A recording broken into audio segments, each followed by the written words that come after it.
Alright. Well, if it looks that might be short, then basically not really. Basically, I just press stop recording and then press start recording again.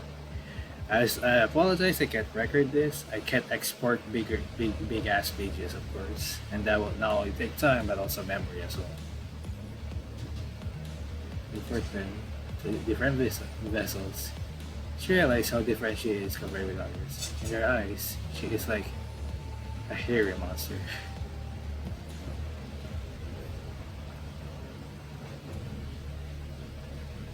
I was 7 when I first saw them. It was a lone little wolf seeking refuge in a tree hole. Exhaustion and hunger weighed heavily upon its weakened body, leaving it no strength to flee. As I walked closer, it showed its fangs to me readily. I could see its paws trembling.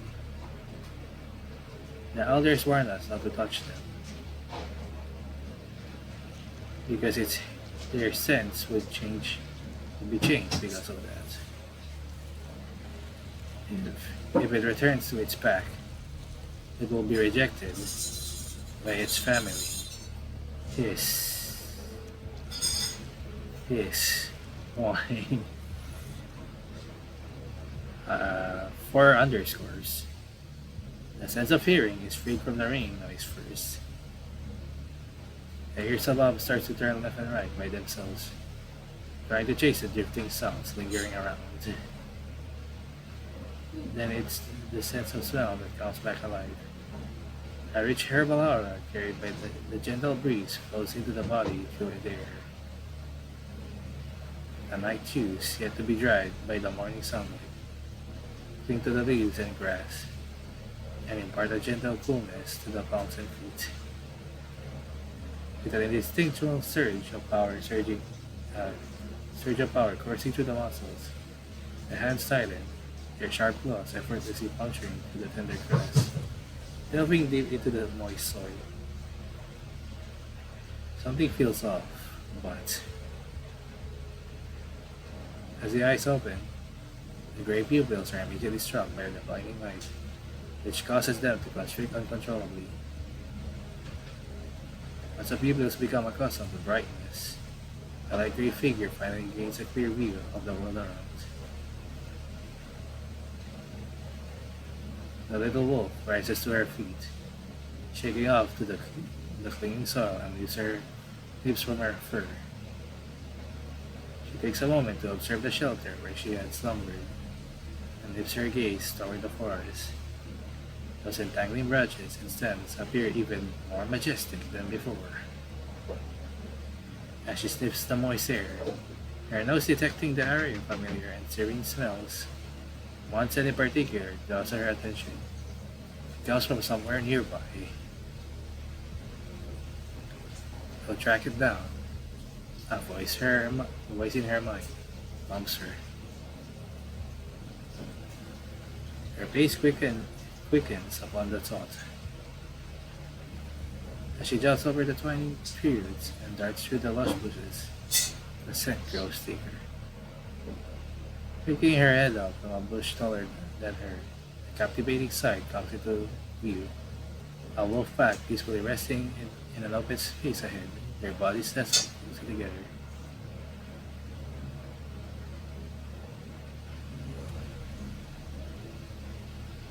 Startled by the noise, the wolf swiftly stand up, their gaze fixed in her direction. Suji direct walk over and join them. However, all the wolves appear on high alert, their muscles tense. Clearly, her arrival is not met with a warm welcome. The tense standoff persists for nearly a minute. Then, out of nowhere, a shrill scream pierces through the air, shattering the silence. In a flurry of urgency, the wolves swiftly come together, forming a cohesive unit, and dash toward the depths of the forest. Predators. A voice in their mind prompts her.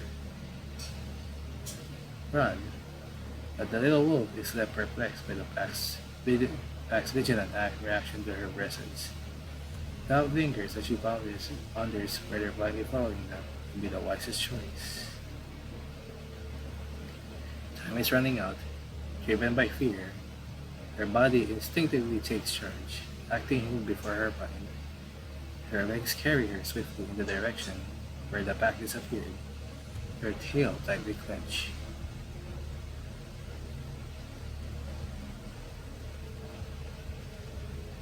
The pack must escape from the pursuit of their airborne enemies, but the predators are just as familiar with the forest as the wolves themselves. As the chase intensifies, the little wolf, falling behind the rest of the pack, unwittingly becomes the primary target of the relentless pursuers. She loses count of the ponds her paws splash through the flowers, and the flowers tremble under her great strides. The little wolf's heart pounds relentlessly and clear, its rhythmic thumping echoing in her ears. If she were to spare a moment to listen carefully, she would discern the sound of her blood rushing through her body. After what feels like an eternity of waving through the dense woods, the little wolf finally realizes with relief that the once persistent sound of the predators, chasing closely behind her, has faded. Taking refuge with a hollow tree root, the little wolf musters her courage and cautiously pokes her head outside. She peers around to ensure there are no pierces, cases fixed upon her. The scent of the pack lingers in the air, intermingled with the natural fragrance of the surrounding plants. The wolves are still somewhere nearby. Must join them. Can't survive alone. A voice in her mind prompts her. Stopping before the pack once again, the little wolf stands poised and prepared, ready to face whatever challenge lies ahead. As the two pack leaders feast upon the fresh bait of their recently hunted prey, the unexpected arrival of the little wolf propels them into a defensive posture. They step up to protect the food, and a threatening roar reverberates from deep within their throats. The little wolf remains still in the distance, her tail obediently hanging low, not showing any intention of snatching the food. With the appreciation of the leaders, the remaining wolves who are waiting to feed gradually gather around, their eyes fixed upon the lone traveler who dared to venture into their turf. Their gaze of examination does not carry much more warmth than that of the predators. The wolves sniff the little wolf one by one, examining her scent and assessing her presence. Some are teetering on the edge of losing their temper, their jaws ready to deliver a bone-crushing bite any second. Soon, the pack leaders redirect their attention to the trembling little wolf back to their prey. Either it is her obedience or the possibility of her serving as a decoy to distract her enemies. They seem to perceive her presence as a non-immediate threat. Sensing the changing dynamics, the lower ranking wolves cease their aggression and retreat to their original positions of waiting. As the acceptance of the pack washes over her, the little wolf finally realizes the strain and the soreness in her muscles. The wolves revive their playfulness as they wait. They rub their backs against one another, emitting sounds of contentment and affection in sheer delight. Perhaps she will soon join their ranks. As the little wolf envisions their exuberant play, she cannot resist the urge to excitedly roll on the ground. However, the playful wolves abruptly spring to their feet, lowering their bodies in a cautious stance toward her, as if perceiving her behavior as unusual. Fortunately, the leaders conclude that their feast at that very moment. After confirming that she poses no threat, the wolves secretly pounce upon the remnants of their prey, relishing their meal.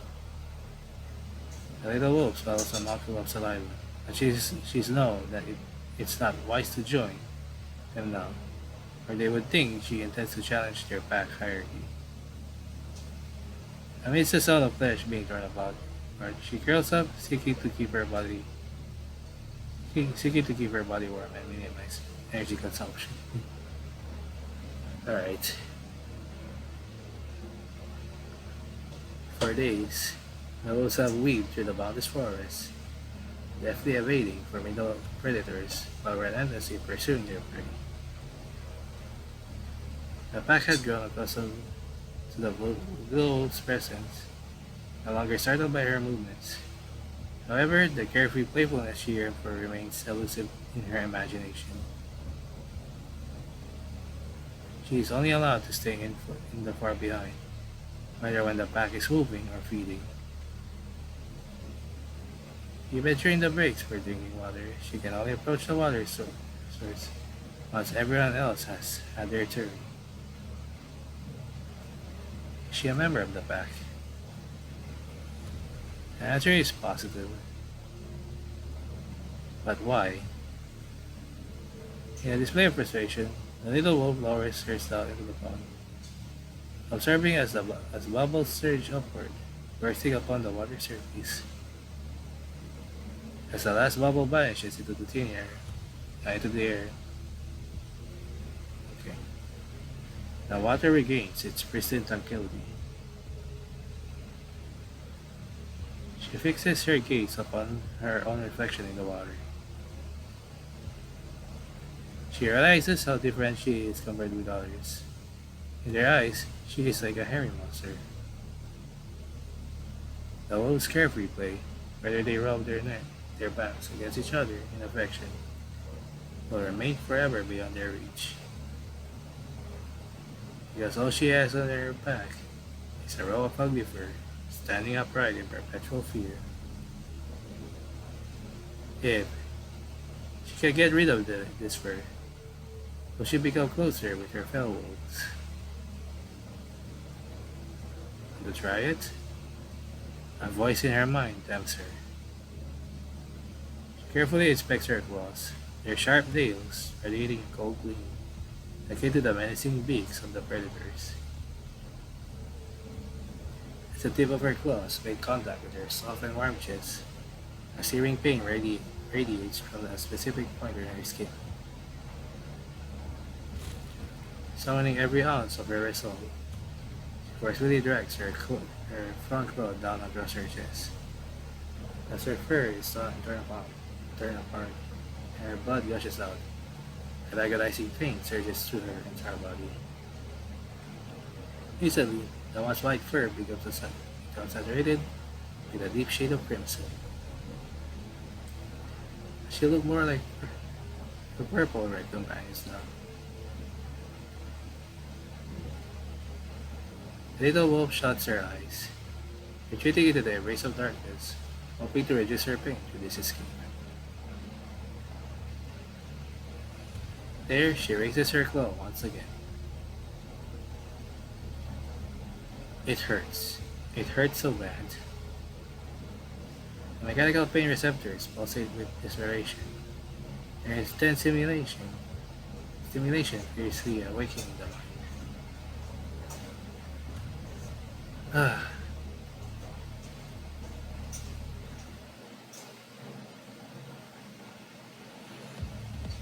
I'm 21. Wake up. On my way. She hears exhausted rat in Barrett's voice. What happened? Get up and work if you're awake. With a swift kick, Clara sends a heteroid creature hurling away from her. Without hesitation, she follows up with a rapid slash to its repulsive body while it remains in midair. The creature's purple-red body fluid is propelled by inertia. It sprays outward, creating a straight line on the ground.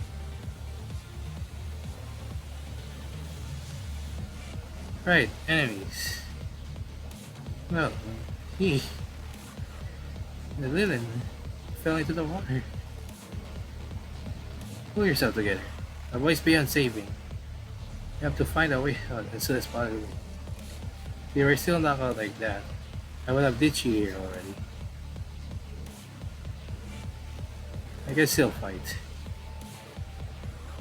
Your arm made contact with that water when you tried to grab it. I only did a basic treatment, so be careful, alright? It looks like we stumbled upon the header of Creature's lair by accident. While following it. The water is basically another red tide, maybe even worse. If it weren't for the new material your frame is made of, that arm of yours should have been cut off already. Casting a glance at the emergency gel applied to her arm, number 21 tries to make her attack moves. It works fine. This place seems different. The streets are constantly growing. There were a few more tremors coming from the ground while you were lying there, probably caused by their overly wild growth. The smell of the campsite comes from above here. Number 21 carefully analyzes the sense of the air and then points in the direction behind Vera. Those plants are almost covering the entire sky. If we waste more time here, we'll be trapped forever.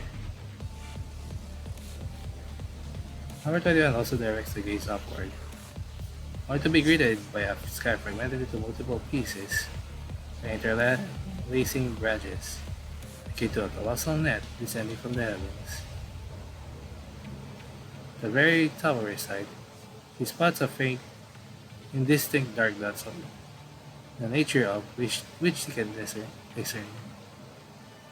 Damn it, if a guy like Noctis who's completely made of bionic muscles were here with us, things would have been much easier. Understood. Contacting Noctis. Can't get through. Tried already. None of the communication channels work. Not sure if it's because of this goddamn mutated forest. Switch it toward this direction, the direction you said first. Then further, maneuvering through the towering vegetation becomes inevitable. However, it is incredibly easy to become disoriented amidst their entangled growth. Ara carefully selects a handful of distinct shaped tree nuts, using them as reference points for steering, ensuring she can adjust their direction in a timely manner to stay on course. Let me know whenever you feel we're off the track. It's easy to get lost with these trees rapidly growing. Okay. Captain. I just take it a step. Vera turns back and sees number 21 looking upward. Cluster up an armless body, which has absorbed the spring of red tide, has unexpectedly given birth to an additional massive pod. The outer layer of the pod is stretched into its limits, nearly translucent, allowing a glimpse of a blurred black shadow within. It's moving. The dark shadow, like a newborn disturbed from its slumber, begins a relentless struggle with its cozy cradle. The massive pod quivers and quakes in response to its restless movements. It's falling off. We're 21 out of the way. My throat is really bad, unfortunately, so I'll try. Okay, very close. We only need like 3 levels. Alright. Just gonna go with this. It's in point of view. Fortunately, I don't have them. It's so cold. Help me. Anyone, please. Grab my hand. Alright. Alright. Can't let go now. Oh. And. Don't cry out loud. Monsters are lurking nearby. Any noise will draw them over. So, but Mom and Dad, you can never come back. This is the end of the world for you.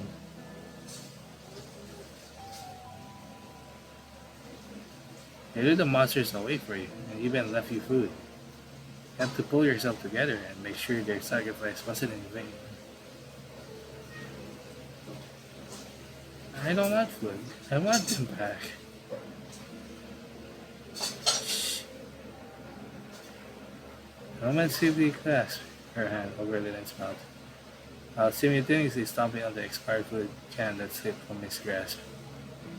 Only after carefully listening to the surrounding sounds for a period, the man and woman show a palpable sense of relief. Look, kid, I couldn't care less if you eat or not. All I need you to do is stay quiet. If you make a noise like that again, don't come crying to me when things go south. Take it easy. He's just a poor kid who lost his parents so long ago. I'm just joking with you. Here, take this. The woman pries open the lid of the slightly misshapen can and places it into Lillian's blood-covered hands. The touch of the cold metal sends a chill that surpasses even the frigidness of late winter roads, skipping into Lillian's fingertips. Eat it, or your parents died for nothing. The woman holds the intention of causing the boy sorrow, nor does she press him to embrace the harshness of reality. Her voice devoid of any inflection, the woman states the fact, treating it as yet another incident in their endless struggle for survival, just like the countless others that already happened. Tears continue to stream uncontrollably from the child's eyes, flowing like an unending spring of sorrow and swiftly dropping onto the battered can. He gazes at the woman before him, her hunchback evoking memories of his mother's frail expression.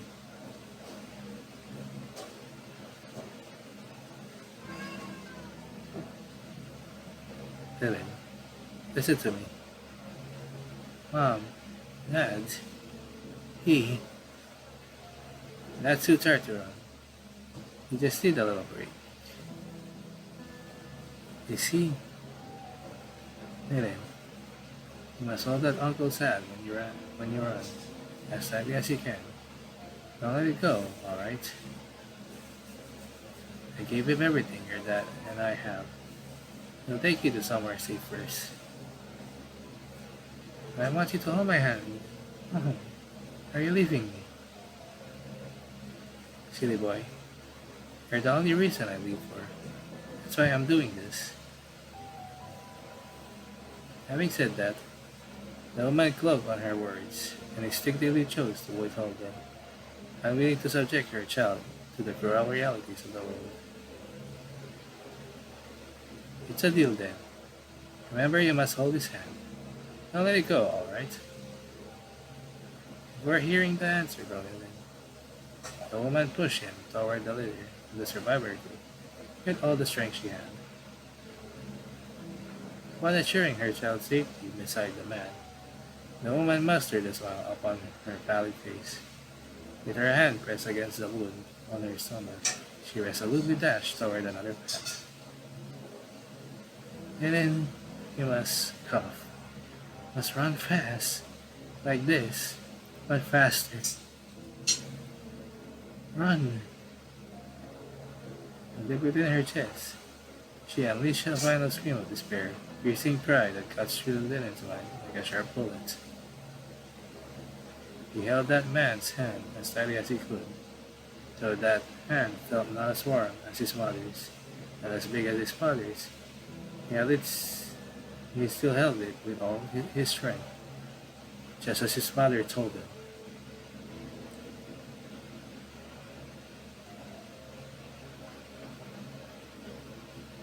Hey, you're going to eat or not? Why are you staring into space? May can't help but clench his hand, his gaze fixed upon the woman's face.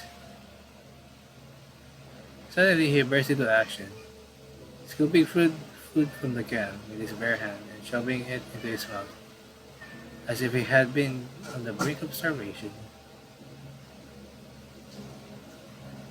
So, too much salt. It's so salty. But the soup Dad made with canned food before was pretty good. You can have some of my water, but don't drink it all. Leave me some. Rummaging through her bladder for a while, the woman retrieves a half-empty bottle of contaminated water and places it next to Lillian. Turning from his patrol, the man exchanges a meaningful glance with the woman. They step away from the rest of the group, and their voices hush as they start walking. He must be injured. The man's gaze shifts toward one of their companions. He is currently taking a moment to rest. That's the other bit. Test. Test. Okay, I'm just testing, okay? Maybe taking a moment to rest.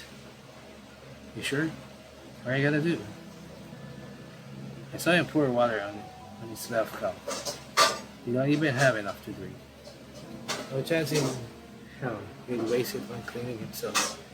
Unless there's some kind of injury going on. So what else can I do? We already agreed that we're just traveling together and nothing more. Everyone should be on the same page. Except maybe that kid. With that being said, the man catches a glimpse of the boy stopping himself with the canned food, impatience evident on his face. If the boy's father hadn't given me that half bottle of alcohol last week, I wouldn't have even considered bringing it along. I couldn't care less about the food they left us. Supplies are just waiting to be snatched from all those corpses scattered around. Heh, and here I thought you still have some sympathy left in you. Come on, it's just a kid. How about you adopt him as your son? For what? So you can bury my body once I die. I don't even have a body left to bury if those monsters have their way with me. But that woman, she was something else. She didn't even bat an eye before getting herself killed. While the kid just clung onto me the whole damn way here. What the hell am I supposed to do? If he can prove himself useful, I guess you can tag along. See? That's what I've been trying to tell you. Just don't get it. But you're right, if you actually take him as your own son. Cut the crap. The woman giggles quietly, a eccentric laugh making her sound like a twitching bat. Hey kid, from now on, you're gonna start taking shifts with us for lookout duty. I'll teach you this once in the morning, just once, and you better learn it. I can't have the dead weight dragging and stuff here. Got it? And call me by my name. I'm not your uncle. Not waiting for Lily to respond, the man proceeds toward his resting spot, while the woman falls silent as well. She retrieves the water she just offered to Lily and walks away. And puts the empty can, right? Her stomach so stuffed that he feels the urge to throw up. For the first time, he has finished an entire can of food by himself.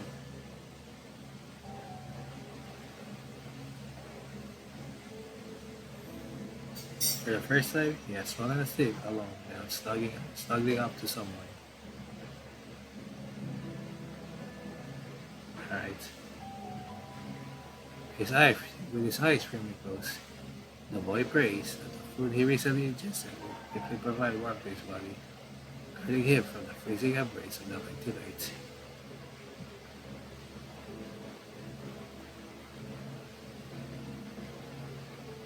Several days later. Get away from me. Another creature looks the clothes of the crippled man. It never rises to see his feet. It never rises to his feet again. More hetero creatures are dug to that direction, which buys valuable time for the other people who had already been drained by their frantic escape. Let's clean up. Hunchback woman nods at him and makes an immediate turn, rushing toward the narrow path with the younger woman. Frick, I wanted to go that way. Trained the relentless rally, really lacks the energy to calculate the chances of survival for each man. He tastes the metallic tang of blood in his throat, struggling to breathe like a dying horse. His overworked lungs protesting with every gasp. There's only one thing left in his mind. Hold that uncle's hand tightly and live. The linen has been forbidden from clinging onto the man for support since day one, so he can only resort to staying as close as possible to him. Having pushed his stamina well beyond its limits, Lilith's leg muscles reach a state of uncontrollable fatigue. Caught off guard by a sudden cramp, his body gave its way, causing him to collapse onto the ground with an audible thud. The man running ahead quickly reacts to the noise of Lilith's sudden fall. He slows down and eventually comes to a complete stop, turning around to check on the boy. Uncle, wait for me. Filled with fear and desperation, Lilith raised his hand high toward the man, begging to be lifted up from the ground. If he manages to survive here, he will do anything for that man. I beg you.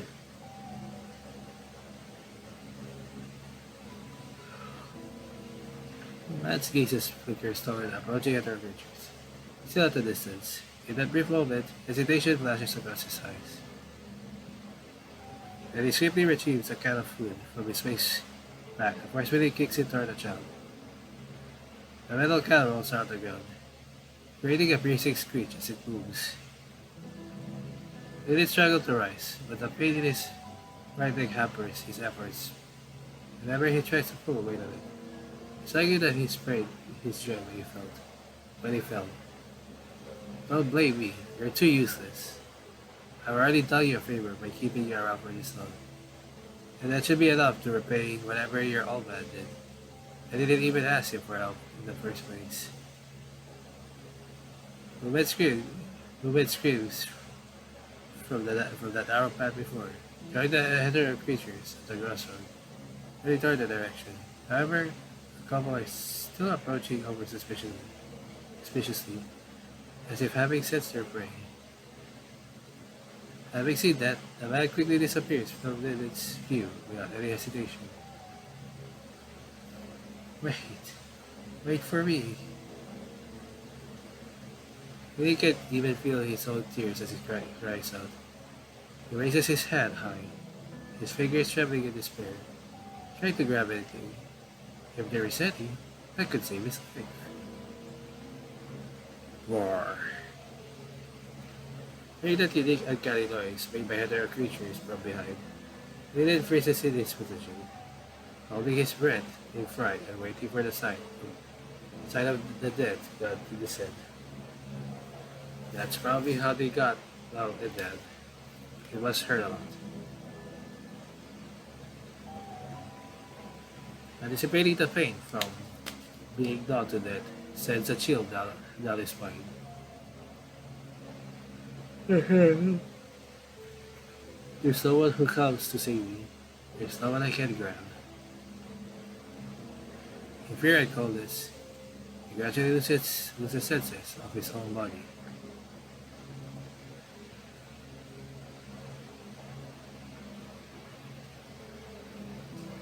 Great triple nuts.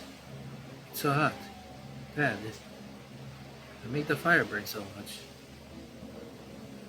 As Lilith mumbles unconsciously, he reaches out to the rag covering his neck, trying to pull it off to feel less hot. Jeez, Silence. There's a kid here. He's still alive.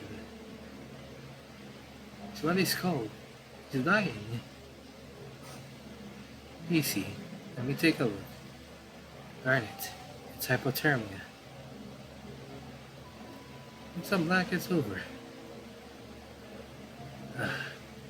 Dad, it's so hard. Hey, it's so hot here. Hang in there, kiddo. You're gonna be alright soon. Here, put him in my arms. My coat should be warm enough. There you go. Be careful. Let's take a break here. The kid probably needs some time to recover. Ask Wizard to take people for lookouts. No problem.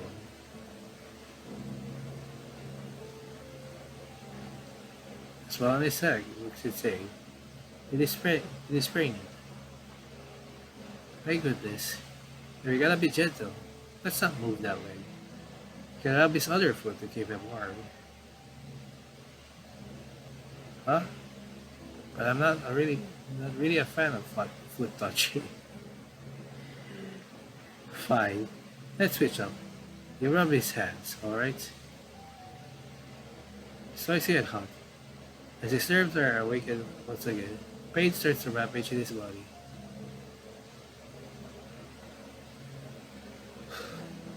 Someone is holding his head. It feels soft, warm, just like Mom's hand. What did Mom say again? Right. Hold that hand and live.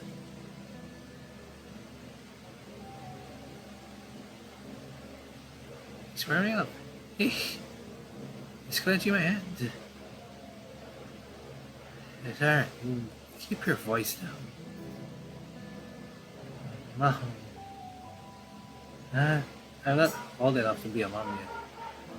I should be more like a big sister to you. Alright. Will you ever act like a real adult? Can you hear me, kiddo? Help me. Now let's go up in its hand. He gives space for Silence to talk to the boy.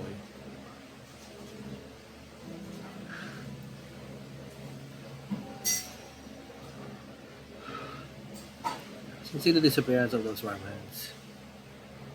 And then hysterically raises his hands toward the two in front of him.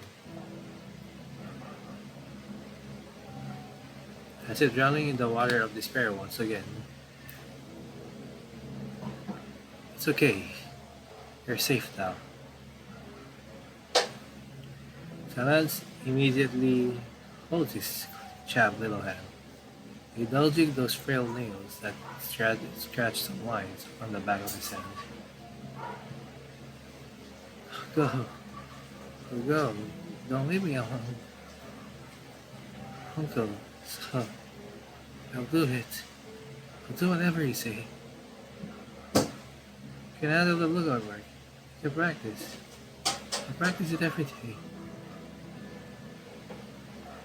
Beg you. I still have cans of food. Hands.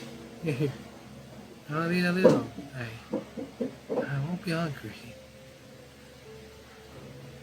Then he struggles to extend one arm from the embrace of a robust man, pointing at a can of food lying on the ground nearby with its trembling hand. The moment next to Silence goes pick it up and hands it to Lilith, after dusting the snow off. But there's no strength left in Lilith's hand to bear its weight. With a clank, the cat jumps down in front of Silence. Please, take it and help me. It's okay. I don't need. Please, I beg you, take it. Lilith's gaze is fixed on Silence's eyes, and his eyes show no focus. He mumbles the same words from again and again, praying that he may hear something like, "Forgive me," from the adults. Alright, I'll take it. As an exchange, you gotta stop worrying and have some good rest. You'll come along with us. Celeste gently strokes David's head and wants to tuck the little hand back under the coat. But that hand is still clenching his as tightly as possible, showing no sign of yielding. Don't worry, everything's alright now. I'll come to help you whenever you call me. I promise. Everyone will come to help you. All you need to do now is take it easy and have some rest. Have some rest. Ah.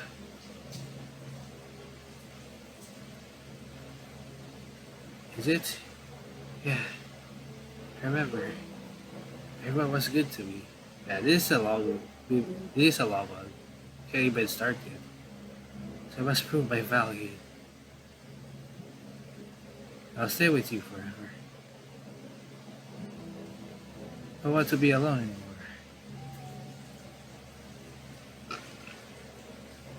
Boss, Sharon, Granny Winter, Dad, oh, I feel awful. Where are you? Shedding every ounce of energy, the boy struggles in the red tide, trying not to keep falling, yet his effort proves futile.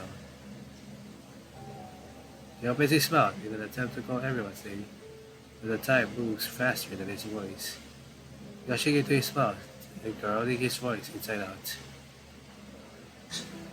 Anyone, please, you promised. He's now completely engulfed by the purple red tide. Some changes are occurring into his body, yet he may forever lose the ability of feeling it. Simple notes. Huh? It's Sarah. I know you're here. I was right. The others. They're all here. You realize to me. It's great. Thank you for your hands, everyone. Oh my god. Ooh. Up. I mean, this is a thing I don't like. Which at least makes things interesting.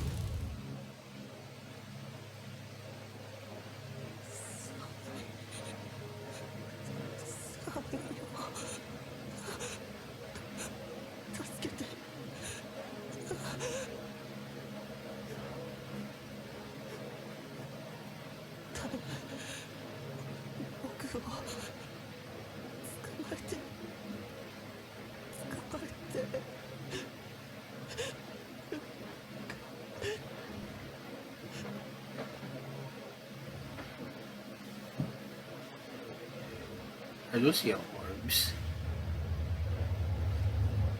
誰に出てもいいから頼むよ約束したのに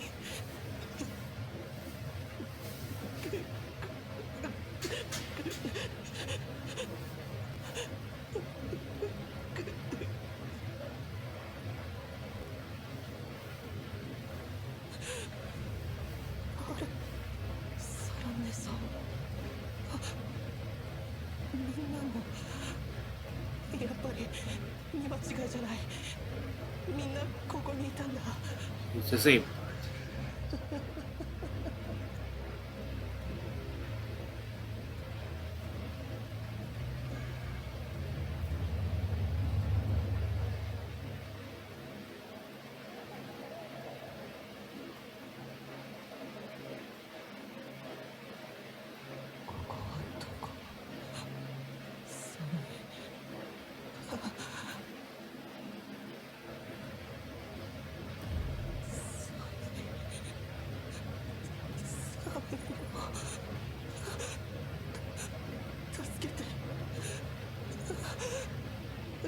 She's going to replay the same shit. あれサランネさんリーあなたも来たのね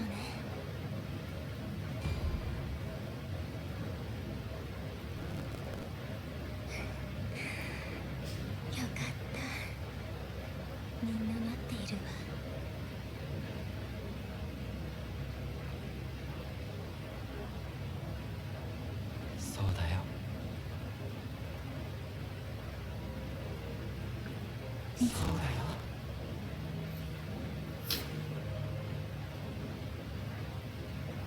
そうだよ、そうだよ。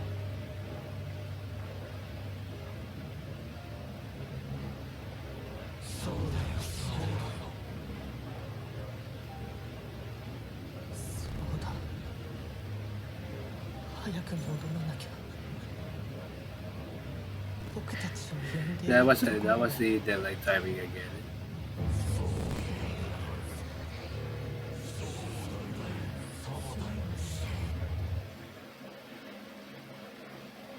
そうだ。みんな親切にしてくれた。僕は騙されていなかった。よかった。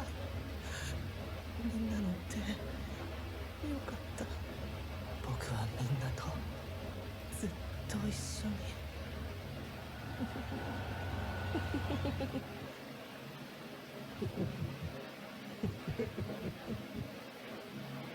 邪魔者が来たわ。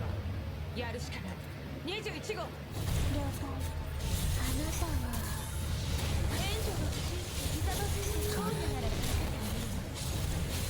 みんなの邪魔をするな。あいつらを逃げなさい。 Wait. 逃げなさい。早く戻らなきゃ。僕たちを呼んでいるところへ。よかった。みんな待っているわ。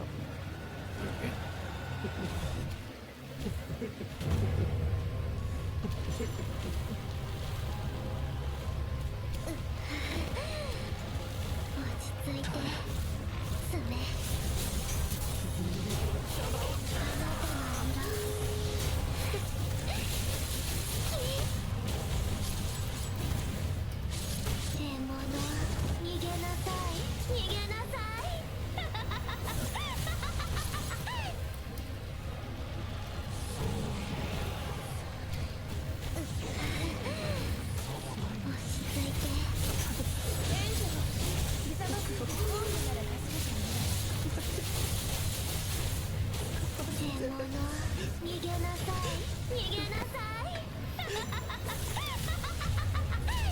There we go. 僕はみんなとずっと一緒に。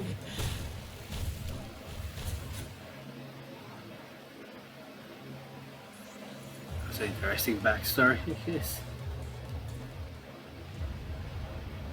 Alright, we're very close at this point. Black Rebellion. Knowing the Black Feather Hunter will arrive in the next instant. She quietly closes her eyes.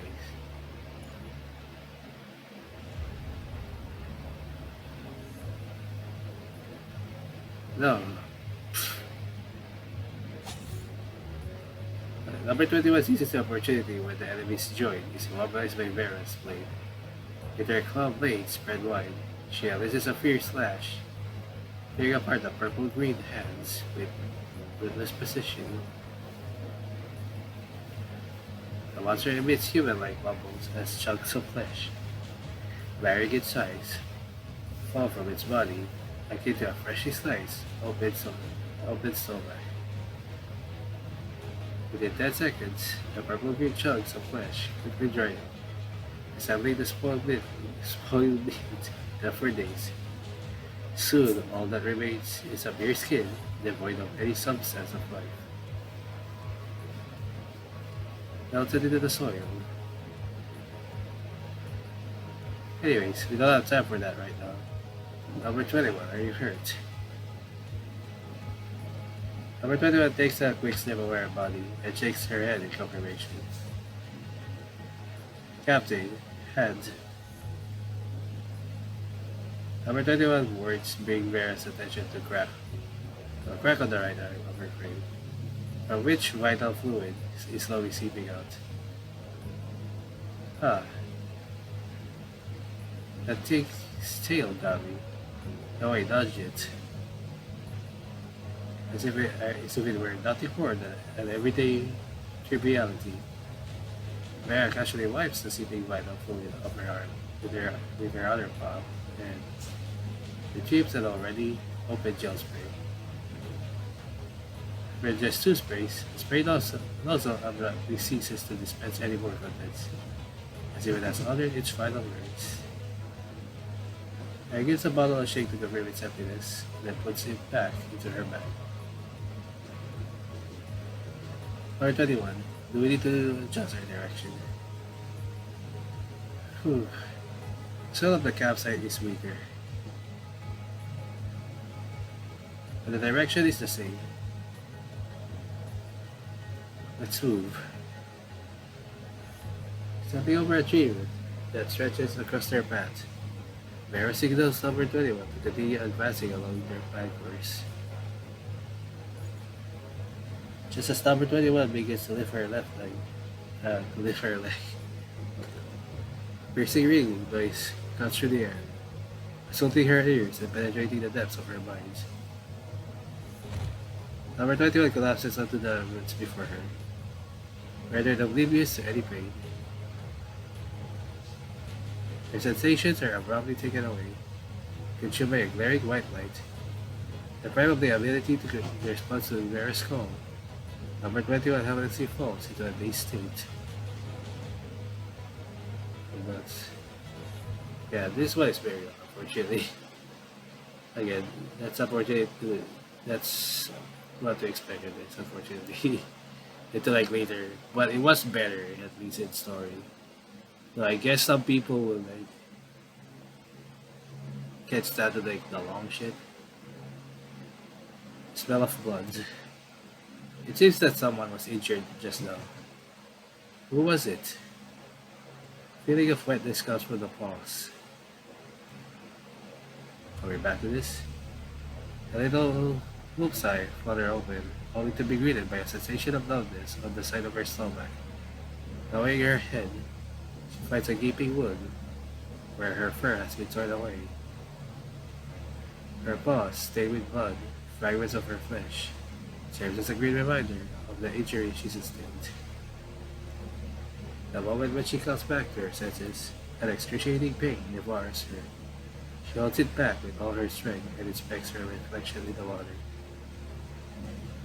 Good.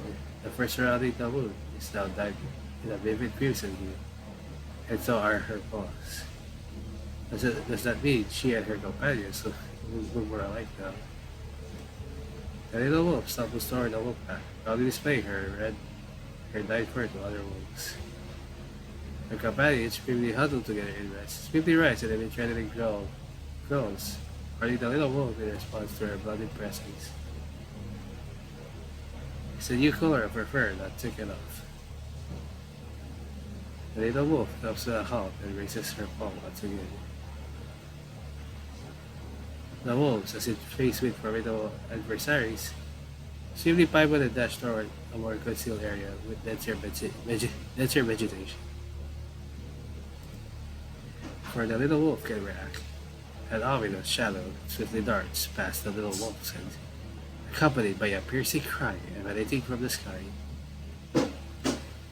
It's the predators. Startled, she disregards her still bleeding wound. Her focus shifting entirely to the urgent need to escape. Without a moment to spare, she propels herself into yet another desperate sprint. With the pack no longer in her sight, the little wolf relies solely on her sense of smell, tracking their movements through the faint scent lingering in the air. Is she smelling it wrong? The scent seems to be growing weaker. No, it's her running speed becoming slower. The adrenaline fuel escape managed to divert the little wolf's attention away from the pain caused by her strained muscles. However, she remains acutely aware of the pulsating veins on the side of her still beating stomach. As time passes, her limbs grow heavier with exhaustion, and the sound of fluttering winds echoes behind her head. She can sense the imminent danger, knowing that the pairs of sharp talons lie in wait, ready to seize her soft and delicate neck. It's plunging down. The little wolf's pupils mirrored a menacing shadow, resembling a swift arrow, hurtling through the air with deadly velocity. She hates her distinctive fur more than ever at this moment. Foreseeing her impending demise, the little wolf howls her sprint, resigned to the grim fate of becoming the predator's meal. Knowing the black feathered owl will arrive in the next instant, she quietly closes her eyes. Another from a corner, a dark bolt suddenly dodges forward, intercepting the feathered arrow aiming at her, and tumbles alongside in a seamless motion. Opening her eyes, the little wolf is greeted by the sight of a mysterious black wolf, engaging in a fierce battle against the god of death, amid poised to seal her fate. In its blade-like beak, the giant eagle clamps down on the front paw of the black wolf, attempting to regain balance by fluttering its wings. Undeterred, the black wolf tenaciously gnaws at the bird's neck, ignoring the scratches inflicted by its prey's talons. A dead scent of the blood permeates the air, causing the little wolf to twitch her nose instinctively. Stirred by the primal thirst by equity in her nature, she can't resist releasing a resounding roar of aggression. Treading upon the giant eagle, which has nearly exhausted its final breath, the black wolf gazes down upon this challenger. Immersed in the lingering thrill of the previous battle, the black wolf prominently reveals its formidable fangs, poised to plunge into the next violent confrontation. An experienced little wolf instinctively tucks her tail beneath, a subtle display of her recognition that she is no match for the seasoned hunter standing before her. With its claws, the black wolf firmly grips the lifeless eagle, laying out the menacing urge that resonates from the depths of its throat. The little wolf is keenly aware that the black wolf before her will not hesitate to tear her apart, should the need arise. Slowly, she retreats, moving backward and finding refuge within the dense foliage of a nearby bush.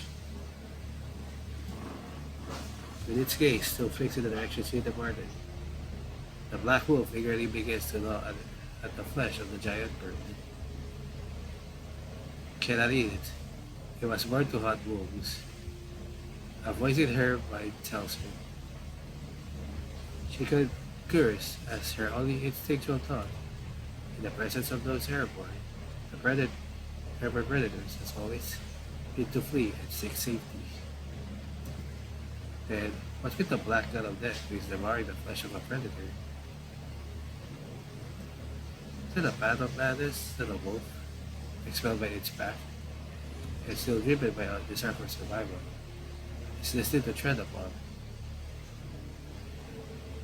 Having satiated its hunger, the black wolf proceeds to meticulously clean its paw. Her blood continues to seep from 2 puncture wounds. Casting a glance toward the bush where the little wolf is hiding, the black wolf then staggers away in a different direction.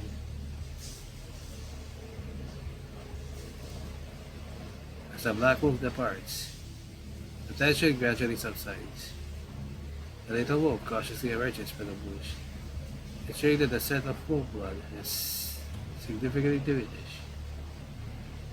Her body, trained up strength by the wound and the arduous escape, protests vehemently, craving the replenishment of blood and flesh. The entrails of the predator emit an eerie aroma, tantalizing the wolf's acute sense of smell, and presenting an irresistible invitation. With trembling limbs, she cautiously approaches the lifeless body of a giant bird, step by step. If you indulge in this forbidden feast, her companions will never accept you. A voice in her mind tells her. She involuntarily swallows a mouthful of saliva, her hunger and instincts tormenting her rational senses. Even her vision becomes obscured by a veil of alluring redness. In her final flicker of consciousness, she managed to gain control just as her teeth are about to make contact with the flesh. As she wakes up from the sweetest dream, she takes several trembling steps backward, washed over by a wave of fear.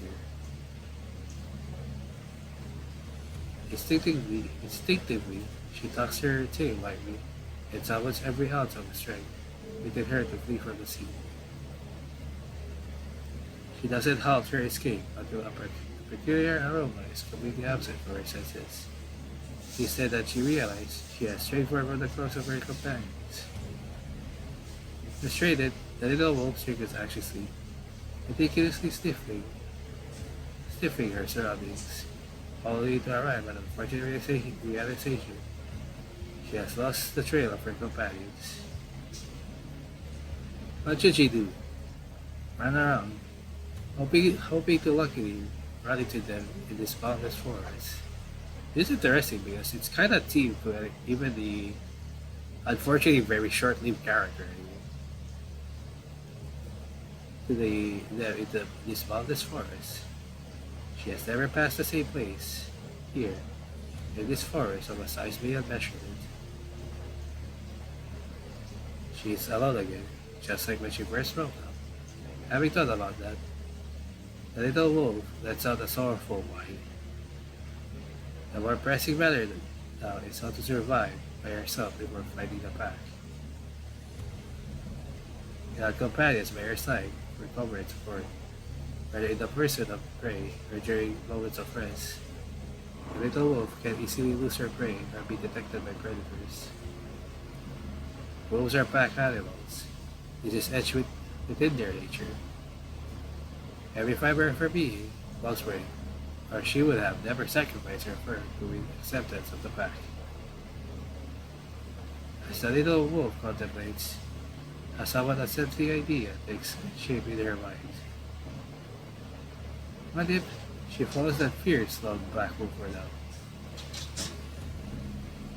Her heart pounds uncontrollably in her chest upon the thought. She sniffs the lingering scent in the air, detecting the faint yet indistinguishable odor of wolf blood. Perhaps she should learn to survive alone from it before finding her companions. Now she may be deterred from hunting predators. The skills are universal when it comes to hunting. If there is any unusual activity, the black wolf will likely notice it before her. However, if it sees her as her enemy, though lacking confidence in her ability to survive those menacing fangs, she holds faith in her capacity to escape as long as she maintains a safe distance unless the black wolf is pushed to the brink of starvation. In comparison to struggling to survive on her own, she realizes that she stands a better chance by following the black wolf. However, time is running out for her. The scent of wolf blood is gradually fading, almost blasted by the fragrant aroma of plants. Okay. No, I'm about to click again OPS. She will miss the opportunity to track the black wolf if its paw stops bleeding. The little wolf shakes her head and resolves to press onward, diligently discerning the lingering scent of blood amidst the surrounding herbal aromas. Alright, very close. Death of a lone walker. She cannot help but stare at the eyes that have been accompanying her all this time. The golden pupils are still open. They seem like a vortex that is about to pull her consciousness in.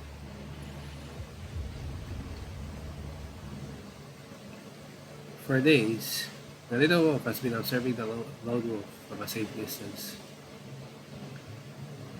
Despite her strong desire to learn how to survive on her own, she finds herself unable to suppress her curiosity.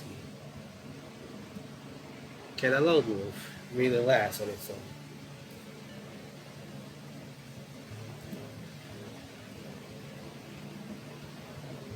Adopting the hunting technique she learned from the lone wolf, She has successfully hunted for the first time.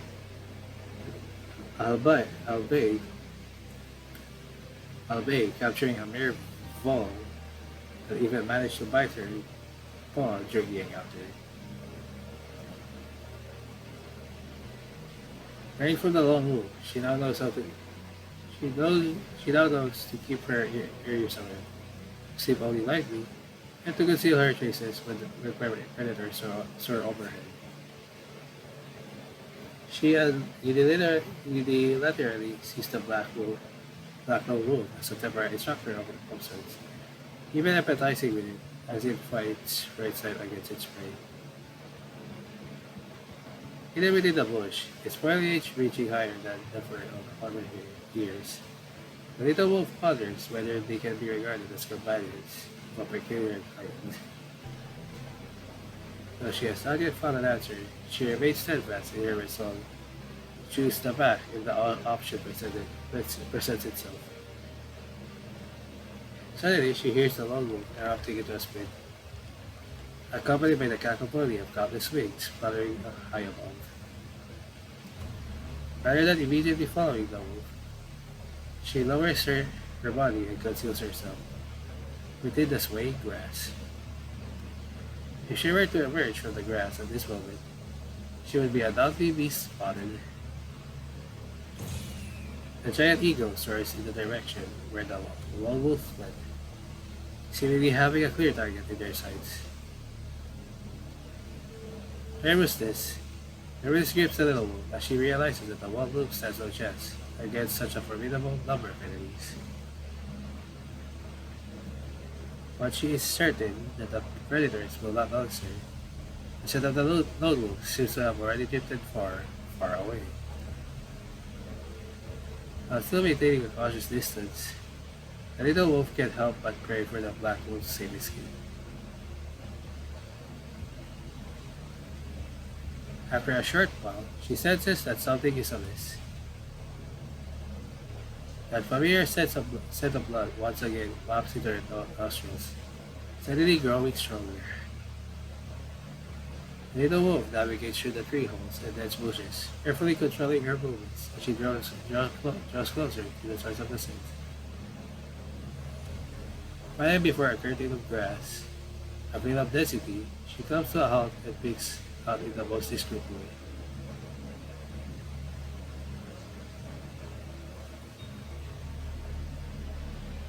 Surrounding bushes are battered, with fragmented branches and scattered leaves strewn across the ground. The black wolf lies silently on its side, its blood seeping into the soil beneath and staining it with the darkest hue.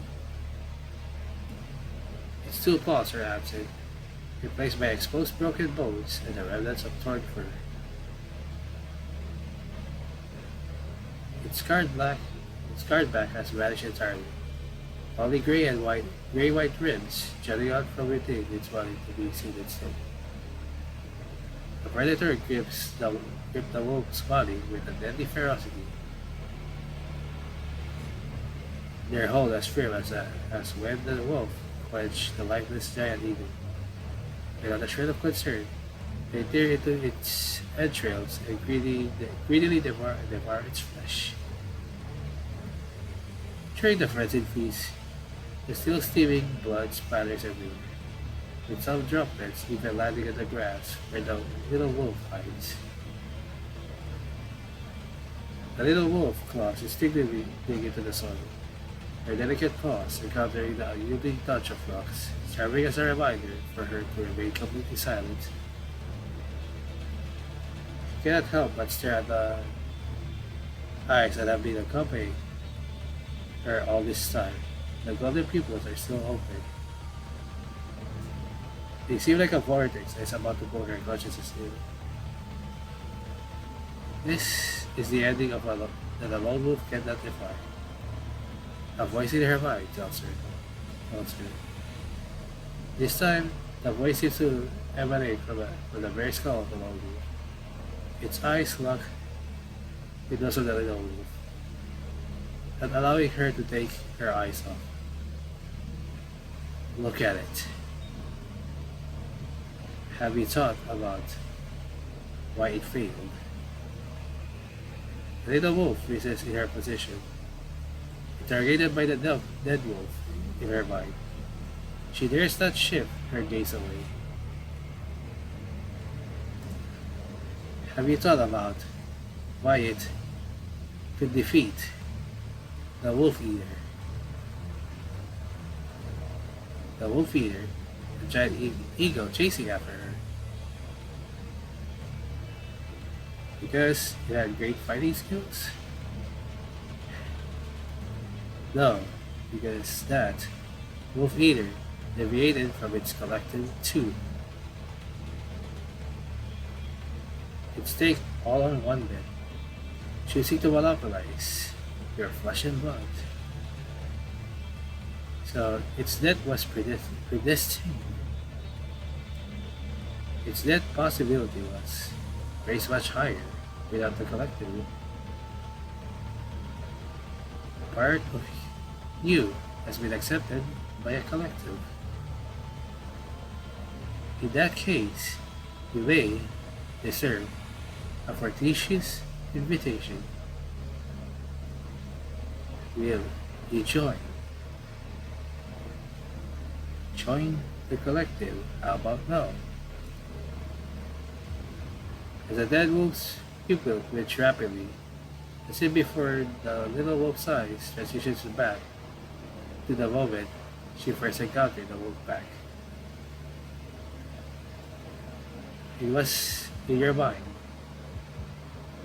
You want to be part of it. Little wolf gives a nod with a black look on her face. She has indeed held a strong longing for acceptance for a very long time, so potent that she was willing to tear her own stomach for apart. But why can't you feel a hint of hesitation in her eye, in her heart? Come over. The collective will accept me. The little wolf gazes at the pack ahead. Their carefree play, a thing she has imagined many times. Rubbing against each other, chasing after tails in the sunlight. Slowly, she makes her first step. The wolves notice her, the little wolf, as she approaches. However, contrary to her recollection, there is no sign of weariness or rejection from them. Two of the wolves rise to their feet, only driven by curiosity.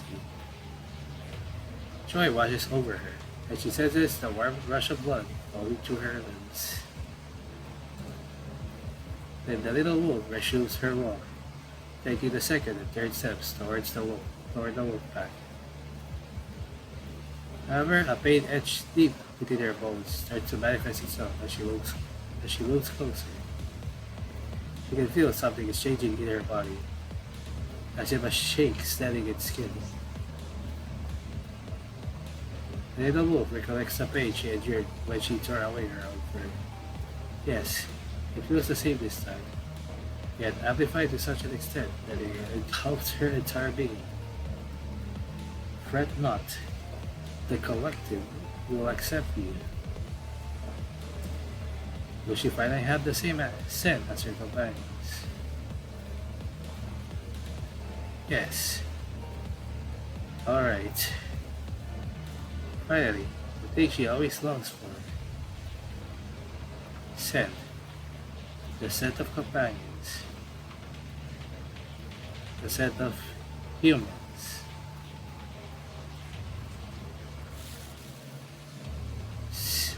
Number 21. 21. Can you hear me? Who? Number 21. Familiar designation. Number 21. What's the situation with you and... Signal more precise. It's talking. It's talking in my mind. 21. This is Farrelly. Can you hear me? Farrelly. I remember now. Grey Raven. Where am I? Where's Captain? Enemies. With their new weapon race, number 21 emits a warning sound to the animal-like headless creatures, which watch her with a friendly gaze. Are separated from Vera. Oh no, I got here somehow. You are being interfered with. I am not. What? Who are you talking to? A black wolf. But it died once just now. What does that mean? You said, this is what you want. What I want is a set of humans. Your enemies. Enemies. No, what you want is the scent of your kind. Number 21, what are you talking to? What are you? She hears no answer, or rather, she cannot discern that answer. Sure, to make a guess, it will be akin to attempting the nearly impossible.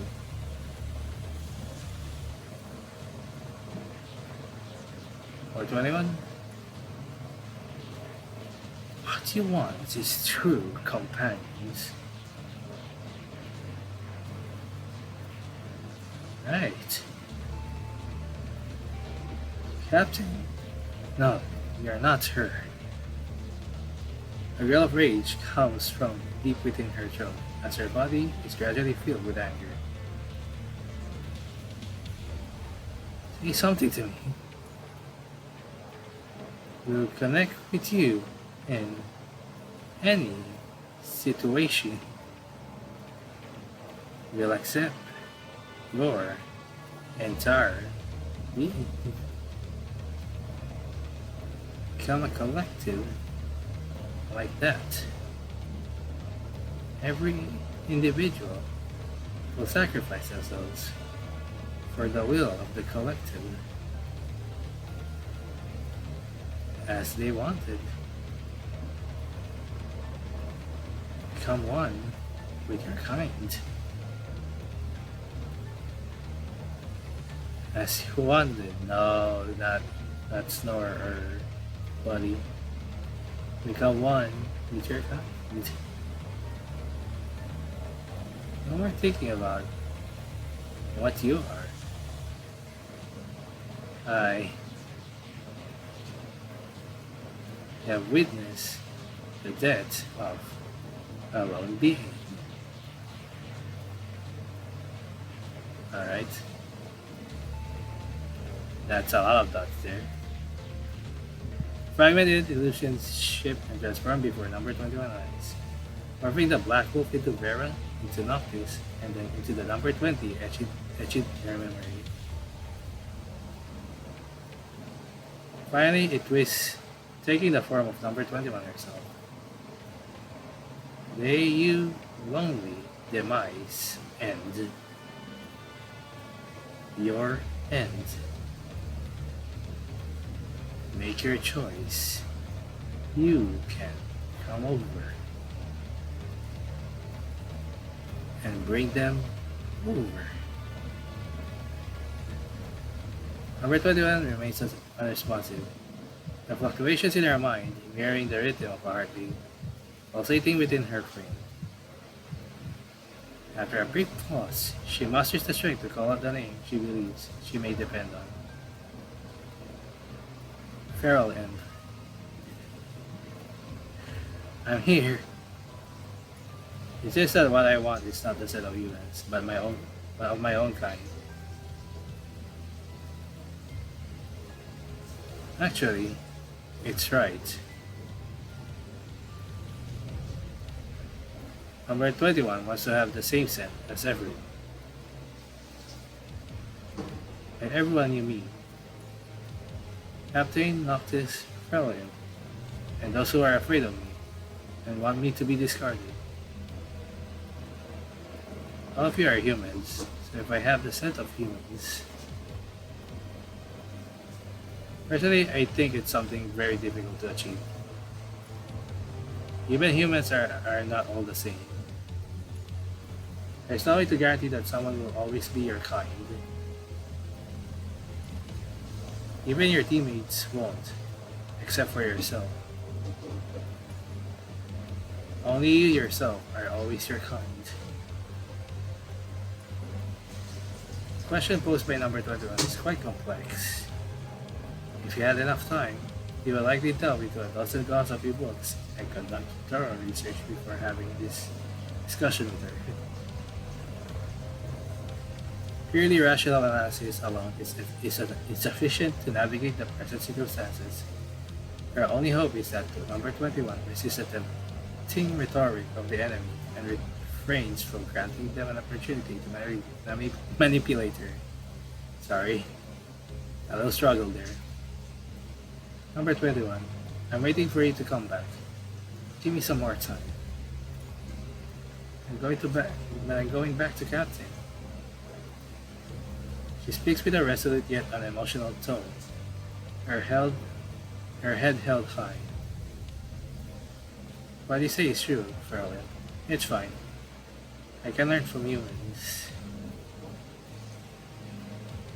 The woman's reject. Still chose that path. Then walk down that path. The other part of you will see its choice next. Another part of me? What do you mean? Zzz. No response is received, only a piercing buzzing noise that echoes in the aftermath of the disconnection. Reverberating with number 21's mind, simultaneously, a searing pain flashes through your own consciousness.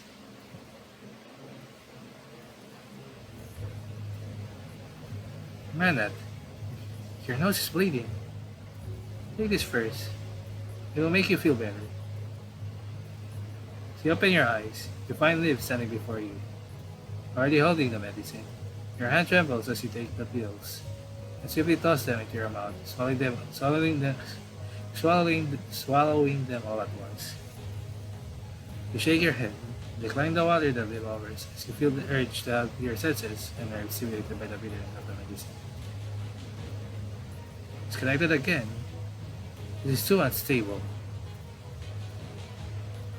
I'm lucky enough to even connect with it. Not at Farrell, you should probably take a break first. No matter what, repeatedly attempting to connect and then getting disconnected can really take a toll on your body.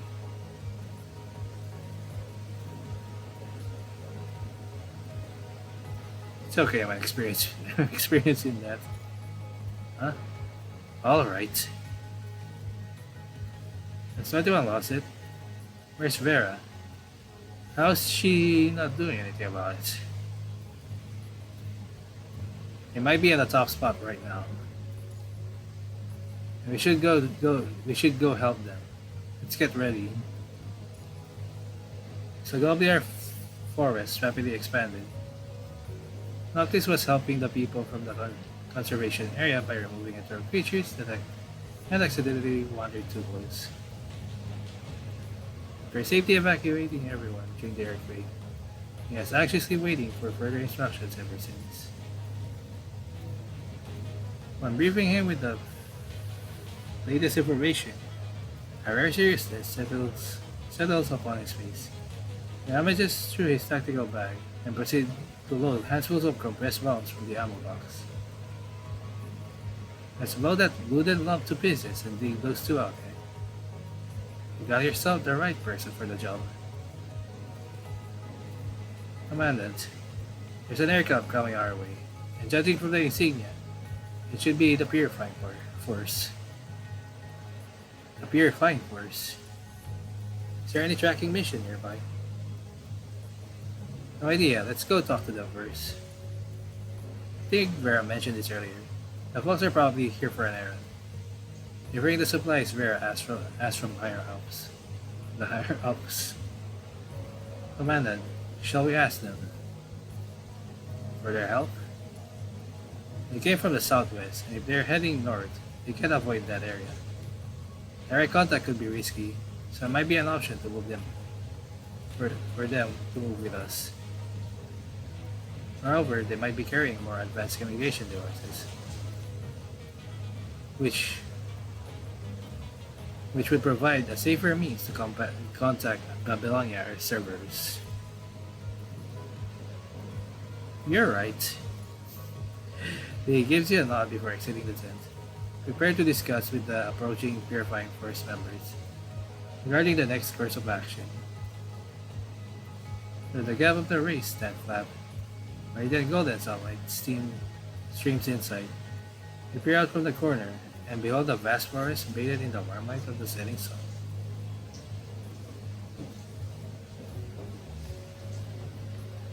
In the dazzling glow, the forest appears as a majestic marvel of nature.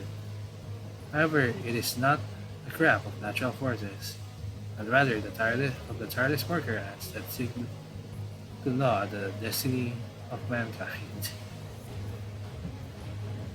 The will of the collective. Such words were also mentioned in the conversation between it and number 21. Individual plants merge seamlessly into a unified entity. It is their damaged roots that necessitate the exchange of life-sustaining fluids. We weave together the patch entirety.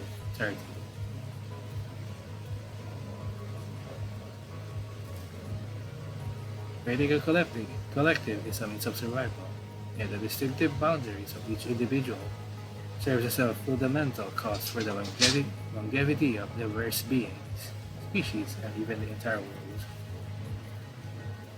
It is the presence of each individual that lends profound value to unity and collective contribution. Hang in there, number 21, Vera. You can have your teammates address your dog in that familiar lounge of yours. So make sure to come back safely, will you?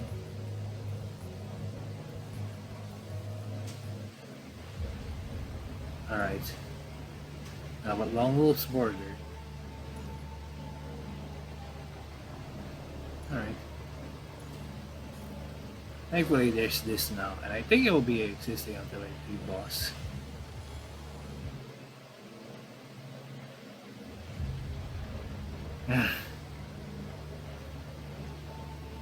The shock caused by mind fluctuation forcefully severed the remote connection. Staring up into intense pain and stunning number 21 senses. She shakes her head trying to make the swirling world stop.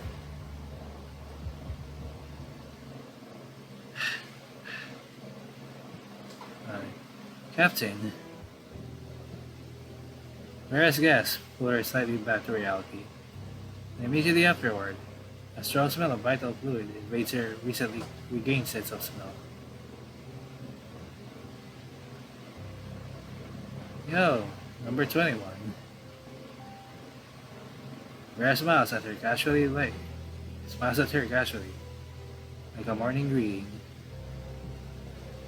Despite the vital fluid seeping from wounds of various sizes, scattering on her face, arms, and body.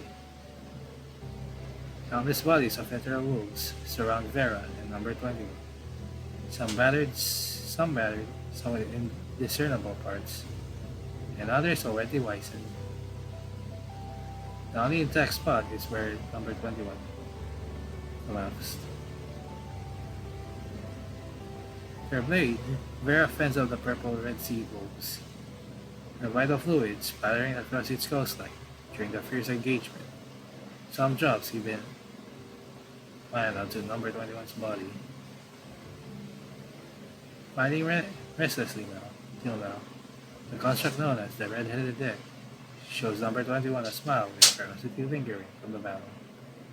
Yet her hand is surprisingly trembling while holding her blade.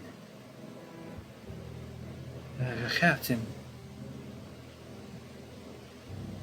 Vital fluid in her body, fueled by intensely elevated emotional index, circulates and boils rapidly, resembling a volcano on the brink of eruption. You done with this round? Softly posing a question, Vera finally collapses over the ground. As number 21 is beside her, the boiling volcano in her chest swiftly cools down, with coldness creeping into her body from the ground. She has disregarded the once raging impulses triggered by imagining the loss of Vera and Hawkins. The reality before her feels unreal, so unreal that she has entirely dismissed the sensations she recently regained. Psst. Are you going to cry? Amused, Vera observes number 21's expression, but there is no time for them to waste. Time's running out, so I'll be straight with you. Number 21. I don't know what the hell is wrong with you, Egypti. I busted my ass to get you this new frame. Although the development rights are all transferred by Nicola. The problem is probably you yourself. I don't know what kind of human scent you want to have, but seriously, you really need that in Cerberus. And everyone has it, except for me.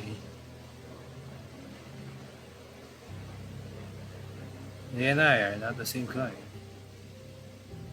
That's why they want to discard me. Being discarded, I don't want. No. Huh?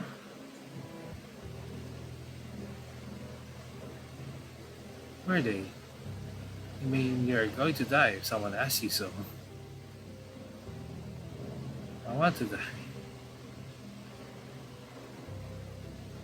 Mary releases her weapon and places her hand intimately on number 21's shoulder. The next moment, she tightens her grip on the thin pale neck chained by the restraint collar. Her hands strained with the vital fluid, applying pressure on those pulsating veins.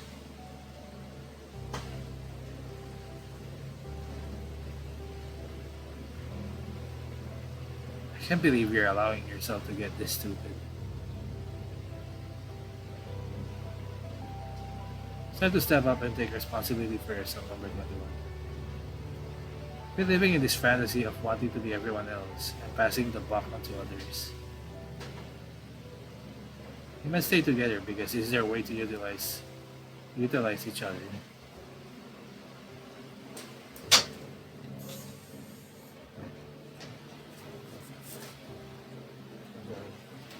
Sorry about ginagawa pa ako eh. It's you or that dumbass doctor standing in my way one day. I won't let either of you just walk all over me. It's just a coincidence that our squad is named Cerberus. Don't tell me that you're actually taking it seriously and planning to become a good little puppy. But experiments. That's why I live. When I got you out of that Dado's dump, you were nothing more than a heap of metal scrap. Now I see, your brain is still buried among all that junk. Remember, I make you obey because I can. Don't take it for granted and be obedient to everyone else. I told you that I hate idiots who get themselves trapped the most. You forgot that already. Mira keeps her gaze fixed on number 21 while exerting more force in her grip, causing vital fluid that was once on the verge of clotting to gush out from the cracks in her frame once more. Compelled by the intense aggression in Vera's eyes, number 21 senses a powerful force emanating from the restraint on her neck, and she remains unable to divert her gaze. You think this dumb thing can really hold you back? Well, there are plenty of other colors in the world. Visible or invisible. How can you be so How can you be sure that your so-called humans aren't one of them? I stop trying to blend in like all the other humans. Why not make those nobodies understand who you truly are and where your principles and say, hey, a certain R would be hating to say we will hate to hear that. You know, it's just a KH joke. Whether it's with your claws, teeth, or the craziness defined by others. Start making your own damn decisions already instead of living up to other people's expectation like some kind of pet. If you're going to keep acting like a coward, you might as well get your ass back to Corona. The members of Cerberus are all defiant lone dogs. We're biters, not followers. Lone dogs. That's how Vera describes them. Because each of those souls never contemplates blending into their surroundings. The boundaries of their individualities always remain clear. They harbor no fear of being different from others, nor do their companions concern themselves with such differences. Despite being criticized as a collective of freaks and monsters, their sole task is to tear apart any enemies daring to challenge them. This is the monster's way of self-defense. Like moths drawn to a flame, they prepare to fight to death with their heads held high, rather than relinquish their individuality. Number 21 once thought about various methods of defending her class. As an experimental subject from birth, she refused to perceive this world from her own perspective from the very beginning. She was always the one being calibrated, being allowed, being deployed, and being approved. Emotions beyond her control were forbidden as they clashed with practicality. Acceptable behaviors were to be concealed, as any criticism directed at number 21 would affect everyone in Cerberus. Due to her strong desire to cherish this den that had brought forth many new and unfamiliar feelings, number 21 found herself compelled to abandon those pieces of herself that could potentially harm it. Initially, number 21 believed she was different from others because she lacked common sense and knowledge about the world. After countless days and nights living in the real world outside the research institute, number 21 has been slowly losing the boundaries of her identity. As she continues to severe pieces of herself without already fragmented boundaries, other race can only form something that she finds perplexing. And this confusion has become the color of hysteria. It serves as a deceptive lifeline clutched by number 21 herself. Yet it is truly a chain wrapped around her neck. She finally released her restraints. However, no defiant lone dog would permit themselves to be chained. A defiant lone dog has the ability to resist being chained. Whether it's her or somebody else who holds the leash, the fangs are always ready to be bared as long as her body is functional. In number 21's mind, numerous shimmering shards akin to snowflakes suddenly flash, reflecting what she has previously dismissed, rejected, and buried deep within. I'll be also recording the affection story after this, so it's going to be a very long one. While number 21 was being shaped by the world, these shards of her true self were scattered all over. However, during that time, she found herself unable to determine whether she should reclaim them or not. Fortunately, she has now found what she believes to be the correct answer. She realizes that she must defend her own boundaries first, and then protect everything she holds dear with her complete self. Suddenly, she feels the weight of this framework, actually quite aligned with her initial expectations, becoming like, yeah, let's go. At that moment, number 21 decides that her vision of the human form can include bionic ears and a tail-like bouncing device. She'll no longer view these traits as indicators of being not like a human. Prior to this, the highly perceptive sensors and explosive powers possessed by this frame had more or less intimidated her. She was afraid of losing control over her power and herself, so she made the choice to reject that power. But now she begins to feel a surge of excitement for the power she can possess. Unbeknownst to herself, number 21 is undergoing a rebirth as a new and whole entity within her metallic body and data consciousness. Without a fixed form or either human or animal, this one is more liberated, one that bears her unique name, number 21. Number 21, take this. Noticing that number 21 has regained some of her senses, Mira's choking furious expression fades, and she retrieves a slender device from a slot on the side of her frame. From now on, the decision is yours to make. If you unlock the restraint, there's a good chance we'll get into the trouble once we return. However, if you feel that you don't need to put the full power of this frame, you can still choose not to do it. Your leash is in your own hand now, number 21. Captain,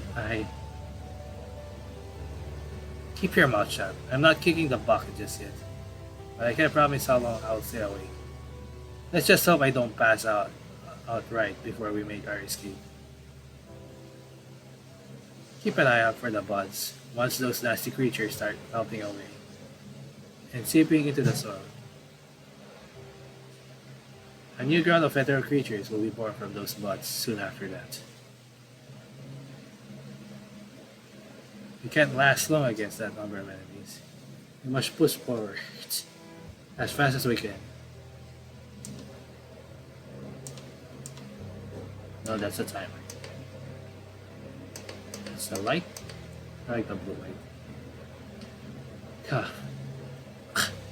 Get me up. Number 21 carefully puts the restraint key away and helps Vera up. We go from here. That direction. Number 21 noticed an increase in the airflow coming from that direction, and the set of ethereal creatures has significantly diminished compared to when she woke up. Subconsciously, number 21 increases the computing speed of her brain, allowing her processing capabilities to accelerate. She has this faint sensation that she and Vera are standing on the tongue of some colossal creature. And it won't be long before the forest reveals its fangs, unleashing its ferocious might to tear them apart and consume them for its own growth. They have to run now as fast as they can.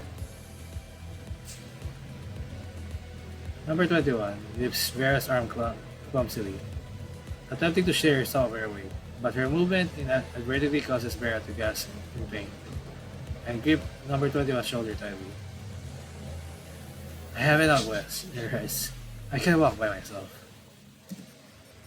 Yes. Number 21 nods before releasing her hand. Suddenly, number 21 turns her head to the side, hearing a faint buzzing sound in her mind, followed by static noise. Come on, give me a break. Number 21 can hear me. It's Ferelem. Ferelem is in my head. Oh, the savior always arrives in time. It's alright. Thank goodness. I'm surprised that the person thought about using the remote connection. I'll give out a pass this time. Captain, Ager. I do save Captain. Number 21. Don't play the big hero here. You were lying on the ground this whole time. How's Vera?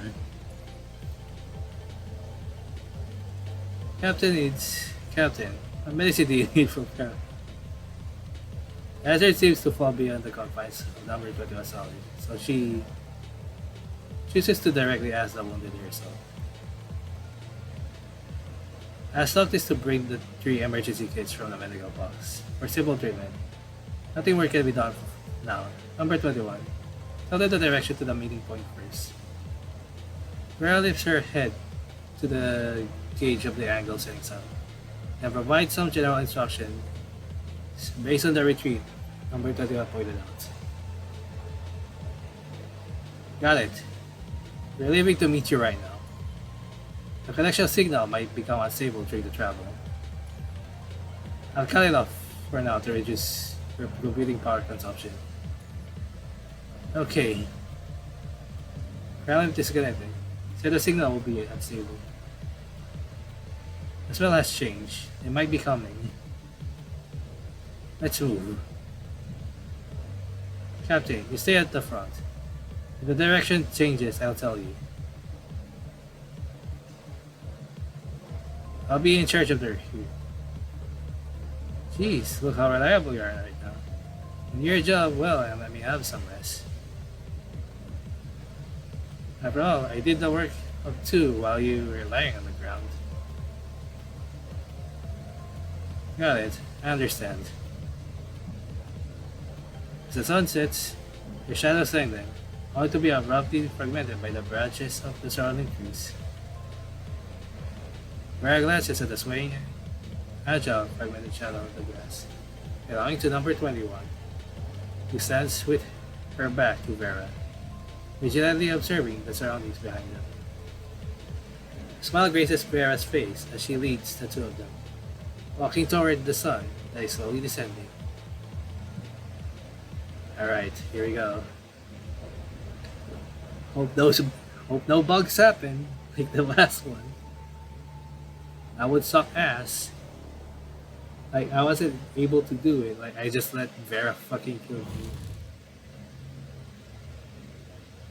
Speaking of which, I do really need to get them a better weapon. Snip, snip.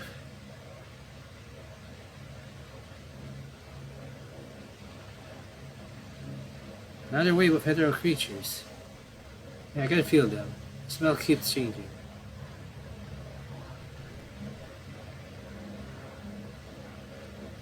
Whew. Captain, I'm just a bit tired from all that fighting. Oh, okay. I remember all the time we were at the Titular's Waystone. Should have told you how to move the ancient back then. It proved me that you have 0 talent in this sugar balance in the human training. So how should I do it exactly? It's like what I did. I think my arms were only at shoulder. Step is the way to with shoulder. Make sure you teach Doc this when you're back. Captain!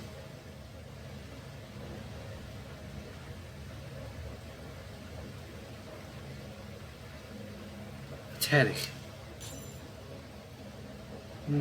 Captain. We're 21. I'll protect Captain until we're over. Good.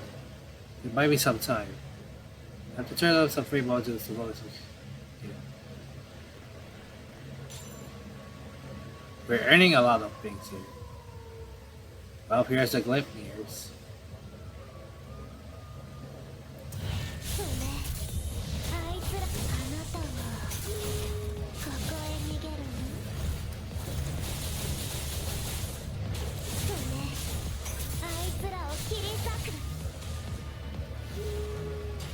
獲物逃げなさい逃げなさい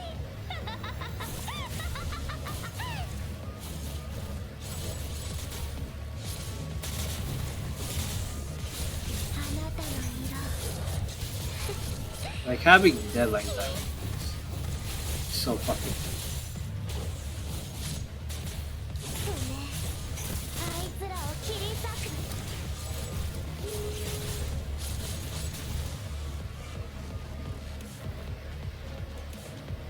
We'll see it every 21.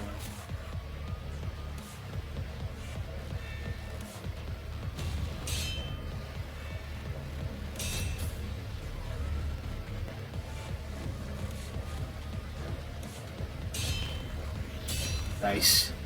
Just only press Q. Maybe it's not like Control 1.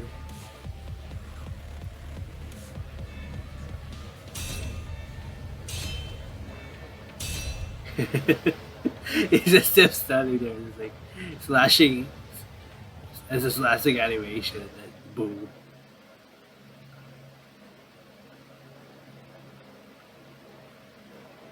Why is it loading? Please.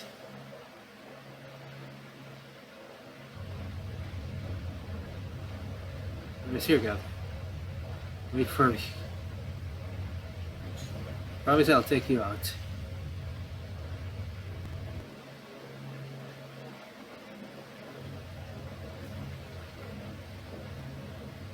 Looks like you found. 痛いんですか？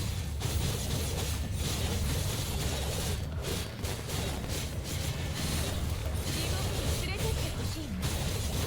Why are we playing as like the other Vera again? Why trial Vera? They like selected like the other one. もうたくさんの痛みを感じさせて。そうだわ。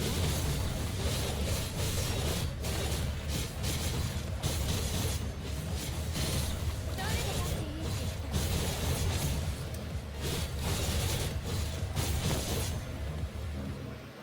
Really well, I'll leave the rest to you. I don't know why it switches to like the trial Vera. Alright. Unfortunately, we can't play it. Like, why? Why back to like normal again?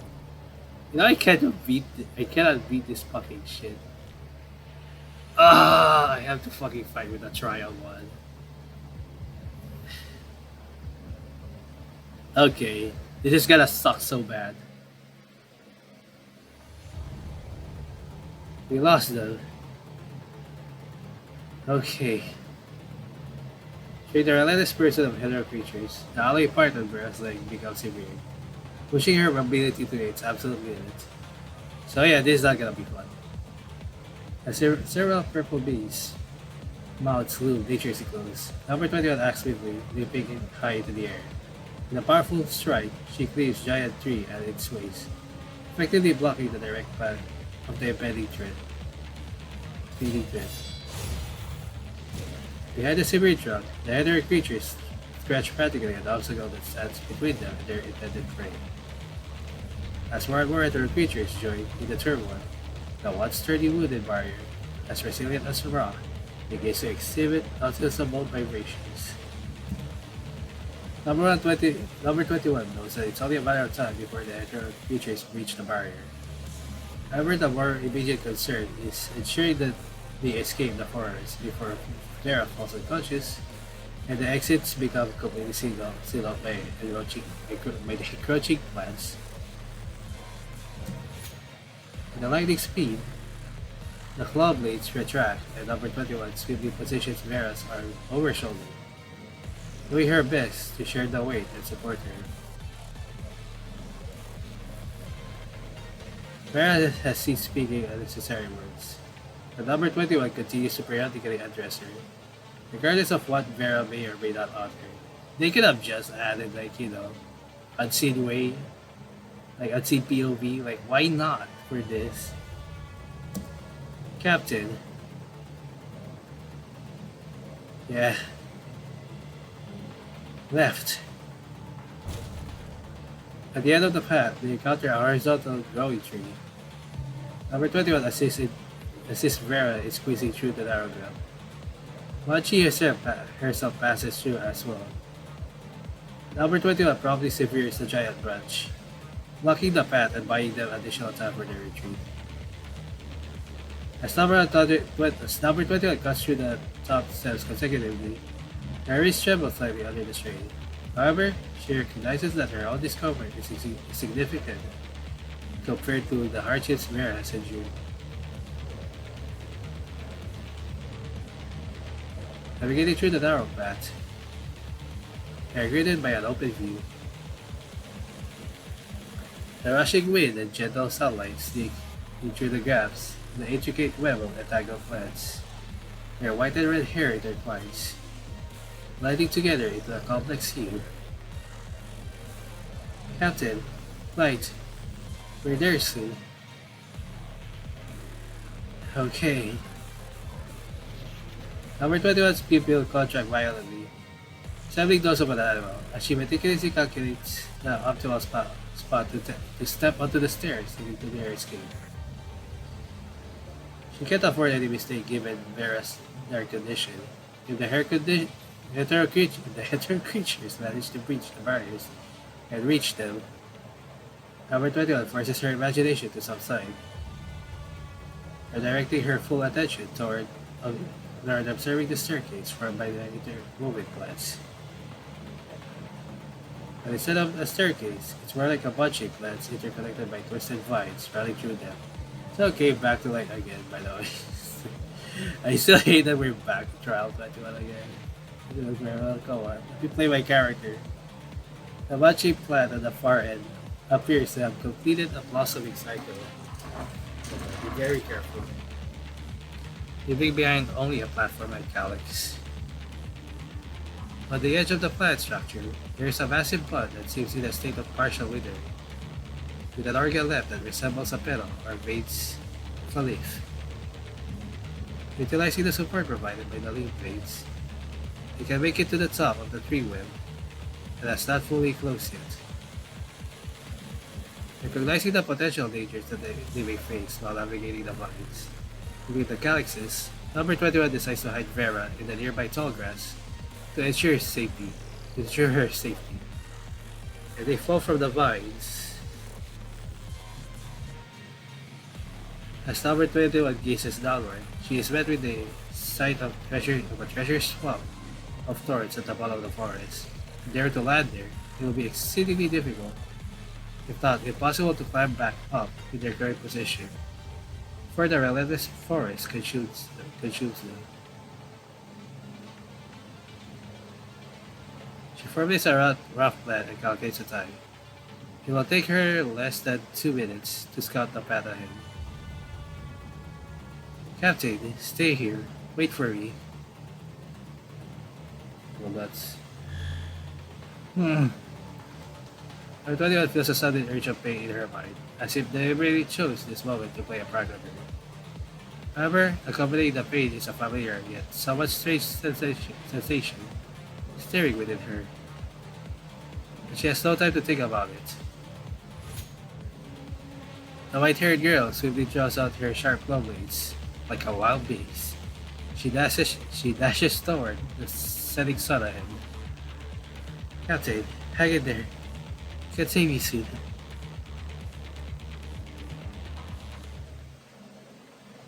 It kinda sucks I have to late.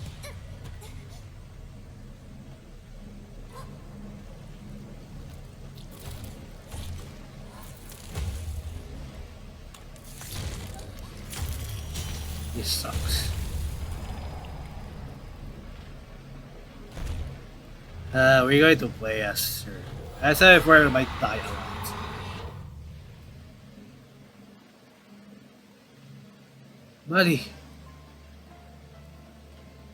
Body covered in dark purple growth marks, is mercilessly torn apart from the inside out by some sharp claws.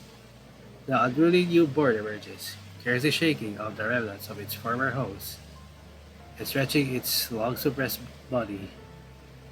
From its elevated position, the towering creation gazes down upon Number 21, its compound eyes scrutinizing her every movement. Even though Number 21 can no longer detect the familiar scent emanating from the creature, she stubbornly persists in calling it by that name. Buddy, is it you? Roar. Its light purple abdominal part starts to change color as the creature lowers its body. In a swift motion, the creature swings its colossal purple claws directly toward to Number 21's head, seemingly as a response. The gust of wind caused by the attack threatens Number 21's balance. As she swiftly evades the cold and swift claws. Some of her light gray hair strands are severed in the process. In the spot where number 21 just stood, a dreadful pit materializes. No, buddy, please. It's me. Me. Number 21 Number 21's club blade dropped helplessly, hesitating to rip the throat of the looming threat, in the same manner she eliminated her previous blows. Her body trembles slightly, as memories from the past flicker before her eyes. She has never imagined losing body. In her mind, it had become an inseparable part of her being, a constant presence she took granted, even over that of Vera and Noctis. No one would have thought that a part of themselves would crumble into ashes and rise again as their adversary. Number 21 feels deeply sorry for that. I see. The headache. It was because you were calling me, right? I'm sorry, buddy. I was too dumb to recognize your call for help. How could I? Number 21 lets out a sorrowful whine, akin to that of a lone beast mourning the loss of its pack. She stands alone in the hostile forest, feeling the gaze of everything around her as it leers, waiting to attack and tear at her throat. I'm sorry. I'm sorry. Her voice grows faint, gradually fading away until it becomes barely audible in a gentle breeze. The purple claws remain poised, bound for the next assault. Her little power capable of swiftly ending the life of any obedient prey. But, with her head lowered, number 21 is stating her sin in silence. Captain is still waiting. I can't let Captain be taken as well. A sharp bang shoots through the corner of number 21's mouth, a stinging reminder that she is biting down hard on her lower lip as she uttered these words. I can't surrender here. Even if it's body, I can't. So, I'm sorry, buddy. I'll punish myself. But I have to take you down here. We can't even play our own character, man. Why does it have to be the trial? It's hard already to like fucking avoid balls all the time. And sometimes the damage they do is ridiculous. あなたはここへ逃げるの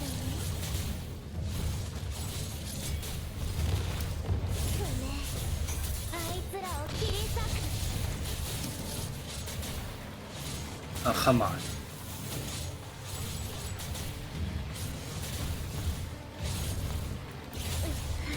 落ち着いてそうね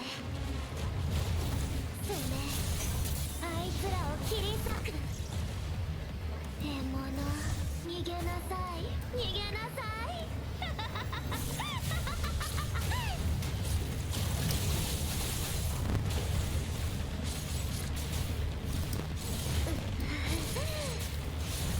着いてそうね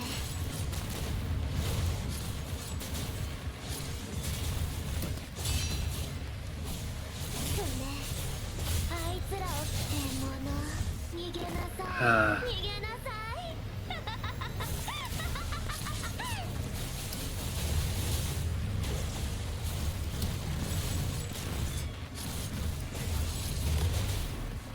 そうねあいつらを切り裂くあなたはここへ獲物逃げなさい逃げなさい Alright, so this is where the fun part begins. We might die here. I can't parry well. Or we might get a reboot anyway. But it still sucks. So there's the Glaive Mirror.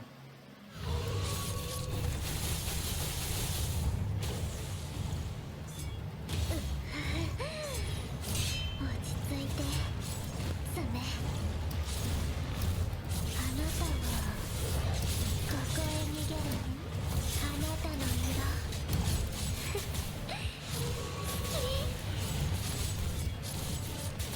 獲物逃げなさい逃げなさい。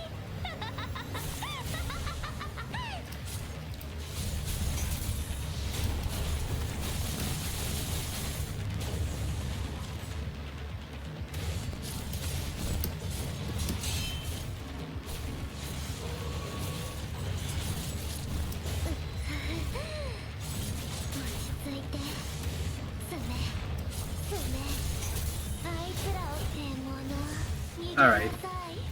I mean, she's an amplifier, but...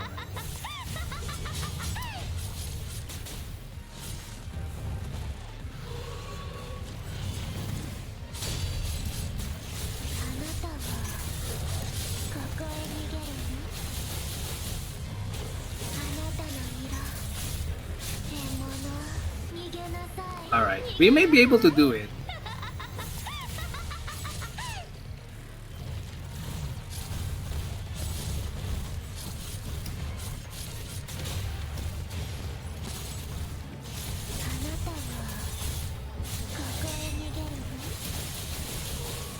Oh wow.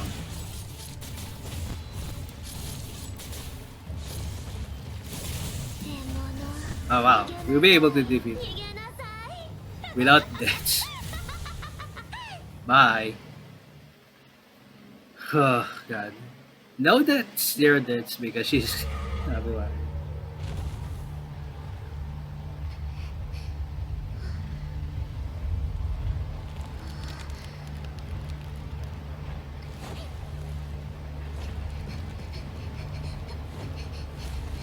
Ah, you can do it.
Nice.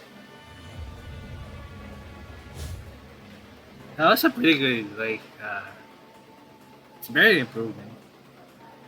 A breaking dark shadow abruptly emerges, catching a ray of burn, as it forcefully breaks free from the confines of the forest.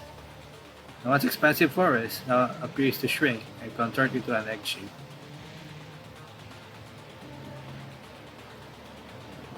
Amidst the interplay of searchlights and darkness, the shadow springs forth with remarkable swiftness and height, resembling an untamed bird soaring out of a black earth.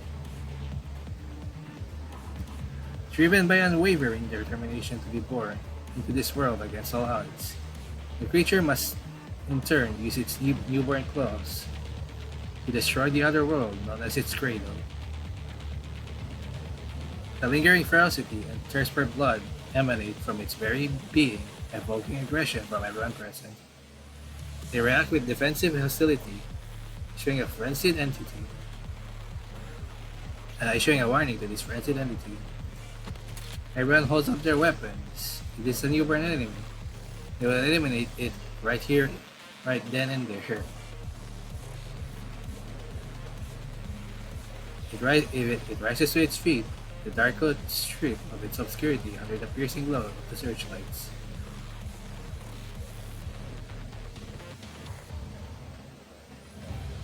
It's number 21 and Vera.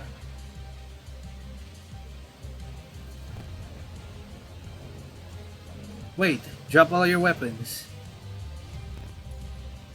We live and a handful of nearby constructs are taken back by your yell. However, the rest of the groups remains poised. Weapons still held firmly. Number 21's frame heaves as she breathes heavily. Both she and Vera are drenched in a vicious purple red fluid. Her frame reflects to the dazzling light, making her look more like a beast succumbing to her primal instincts in a bloody fray. The beast gazes at the startled construct with a piercing intensity, as if meticulously searching for weak points of its prey. This is bad. Recalling the signs of stress that number 21 has exhibited before, an alarm bell rings in your mind. Without hesitation, you step forward, ready to shield number 21 with your own body. You must get there before other people misread the situation. I'll be holding the same idea. Noctis forcefully pushes aside the constructs in front of him, as he yells out loud at everyone present. Hey! Drop your weapons! Are you all deaf? I am. The way that it resembles a white wolf. He yells out as her chest heaves violently for a moment. It is the first time that you, or maybe even Noctis, have heard such a clear and powerful shout from the number 20. I am number 21 from Cerberus. Number 21 locks eyes with the onlookers, some bewildered, some fearful, and others perplexed. She stares back at the weapons leveled against her with unyielding resolve, embodying a proud lone wolf that disregards challengers with a dismissive glare. Captain is injured. She needs treatment.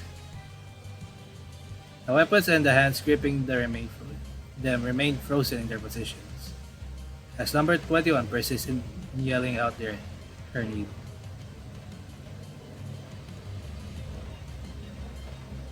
Unable to restrain himself any longer, Noctis rushes forward and takes Vera from number 21's arms.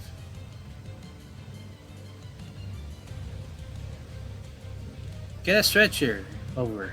Are you freaking lost? Hurry up and go save her, for frick's sake. I got this. This is no good. The corruption level has greatly surpassed the safety threshold. Quick, move Vera here. The shell of the nest, shattered by number 21 and Vera, continues to diminish in size, withering at a rapid pace, as if the water within is being drained away. The method by which number 21 and Vera managed to create an opening in the rapidly expanding tree web remains a mystery to all. Nevertheless, you are aware that it is not yet time to lower your guard. Lee, leave it to me. Reacting swiftly to your concern, he responds you with a reassuring nod before proceeding to coordinate arrangements with the members of your reviving force. Suddenly, your private terminal springs alight, emitting frantic rings non-stop, as if it has awakened from a prolonged slumber. You turn it on only to discover a flood of overdue messages from Babylonia and various other contacts. Commandant, the communication signal is coming back. We can now reach Babylonia, but there is still a significant delay. The globular florets in the distance continue to shrink. The recovery of the signal is likely due to number 21 and Vera's effort in destroying or eliminating whatever was causing signal disruption. I'll draft a brief report about the situation and send it over. We didn't die! That's amazing! Because last time I was like, it was an amplifier. I died once or like rebooted, which is kind of annoying because I wasn't able to avoid. At this point, all that remains is to patiently await the arrival of reinforcements. Focus on mitigating the adverse effects caused by the hetero creatures until they arrive. I really want to SSS plus her. Assuming the 100% will come. Till they arrive.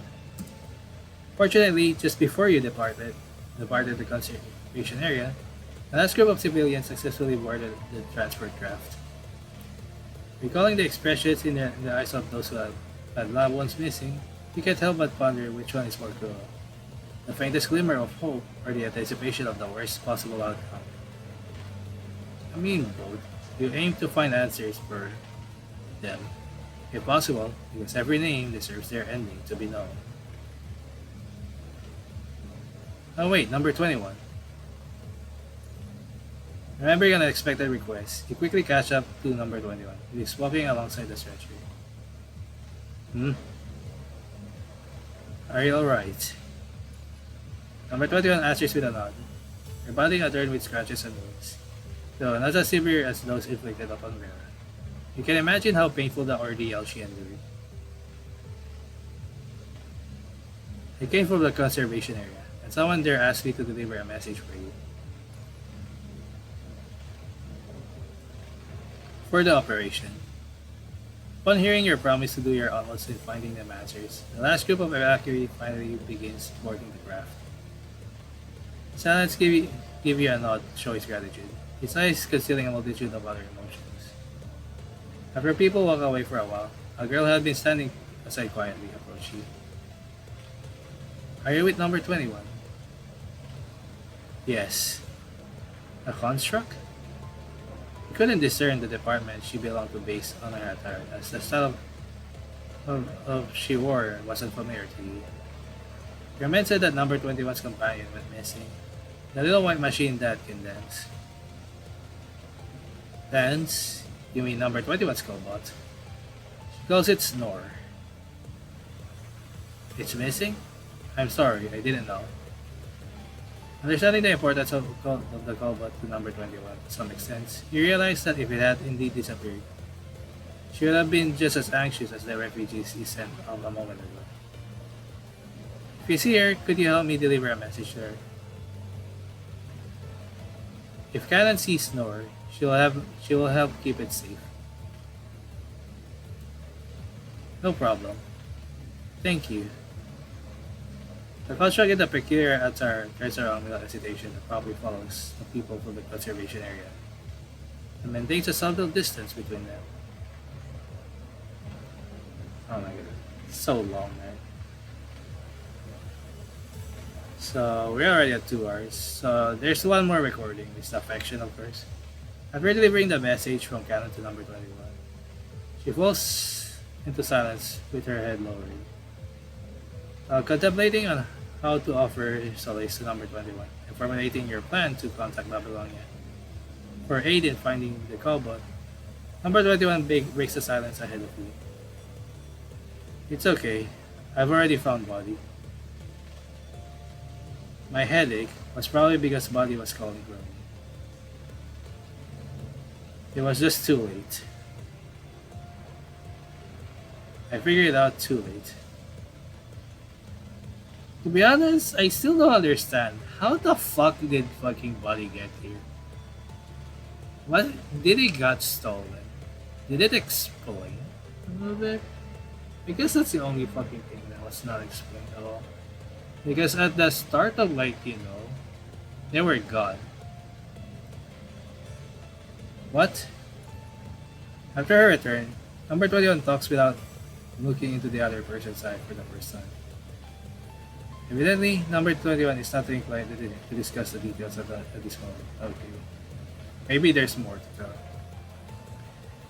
But probably, yeah, we already know the hints that some of the beeps and messages is basically like cobot I think that was also a call bot for the other for the ano, they were just like supposedly imitating. Or I'm not sure anyway. Though Snore did appear as one of the figures. You can tell from the sorrow reflected in her eyes that the ending of Snore is the kind of people we still start to witness. Something has changed profoundly within North America, and you already felt that when she showed up before you with Vera. The price paid for rapid growth often proves to be far weightier than anticipated. Oh my god, I really just said on the like first part, natural selection will be a theme here as well. I mean, it's already has been, I guess. In this world of natural selection, every advancement is achieved at the expense of sacrificing a part of oneself. Don't get treated. You're not in a good condition either. After going back, you can come talk to me whenever you want. Okay. Number 21 lifts her gaze, acknowledging your suggestion. She briefly examines herself, and turns around and proceeds forward without hesitation.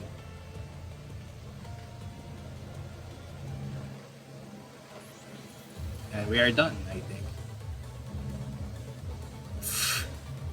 Thank you. I mean, I don't know if I'll be surviving the later anyway. Oh, there's one more. Okay. The freedom defined by yourself. The rest of the factors is grow on the land of one's subjective self. As long as the undying soul is still fertile, it will cultivate free souls that can break all limitation. God, I enjoyed this so much. A few days later, in the confidential Babylonian meeting, the task force is still monitoring the situation and investigating the heterosome event even now. The projection in the conference room switched between several satellite images, tainted in purplish red. The task force appears like a dark gray dam in the photos, blocking off an ocean of omens. We have deployed several set of Omega weapons since we were contacted. News from the front lines this morning suggested that would need to double the deployment at the very least. Double the deployment? We almost ran out of Omega weapons after the Copperfield Aquarium. Some of our current stock is recycled. The weapons we sent over the past few days have already pushed our supplies and resources way below the safety threshold. To double it, I don't imagine anyone here wants to find themselves empty-handed during an emergency, right? Are we not discussing the emergency, right? Are we not discussing the emergency now? But I believe the construction department is worried about the confidentiality of this information. And of course, we're hoping to receive an analysis report that proves that the clean zone will not be affected. The data will certainly explain everything. And confidentiality? Are you suggesting not to announce our reports openly and honestly? What are you talking about? Of course not. I'm just worried that this incident will cause panic. Ladies and gentlemen, please stop. We're here to discuss how to handle this disaster and the information discovered by our frontline squads. Although dialogues around the construction in the clean zone might be closely related to the heterozone, I believe we can table that discussion until later. I'm sure I don't have to repeat how crucial the constructions and cleanliness of the clean zone are, right? Naturally, publicity department has also spent a lot of work on it. The Grey Raven Commandant sitting there also contributed to the publicity work significantly. You understand, President Hassan. Since you mentioned Farrell, let's hear what the Grey Raven Commandant has to report. I recommend saving your thoughts and opinions until after the Commandant is done. Perhaps you will see the situation differently afterward. Hassan nods at you, gesturing you to step up and speak. You loosen the chin strap of your hat before standing up from your seat at the back. You have been sitting so far away from the center that it takes you much longer to reach to the podium. And you get to enjoy extended cases from everyone. You have not worn your uniform since you were sworn in. It is extremely uncomfortable.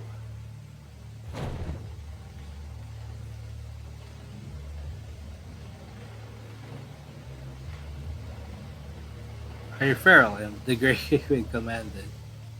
Why is it double? The following analysis and theories are made based on the experience of of Cerberus, the squad involved in the encounter, and the investigations made by Grey Raven on the strange behaviors of the hetero creatures. The murmuring discussions began to quiet down as the data model we helped make spins into the projection. First of all, Grey Raven found a hetero creature demonstrating good behavior during our investigation, which has never been seen before.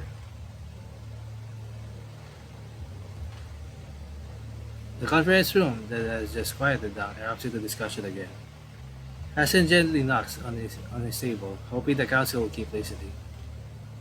We used to classify the aggression from the hetero creatures as an instinctive behavior in the past. It means that they do not come up with a plan of attack.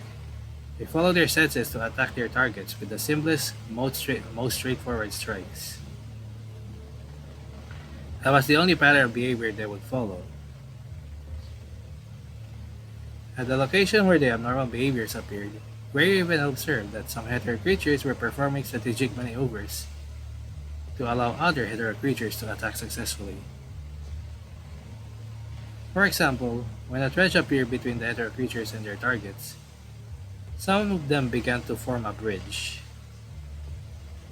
Even when forming a bridge would stop them from accomplishing their goal of attacking.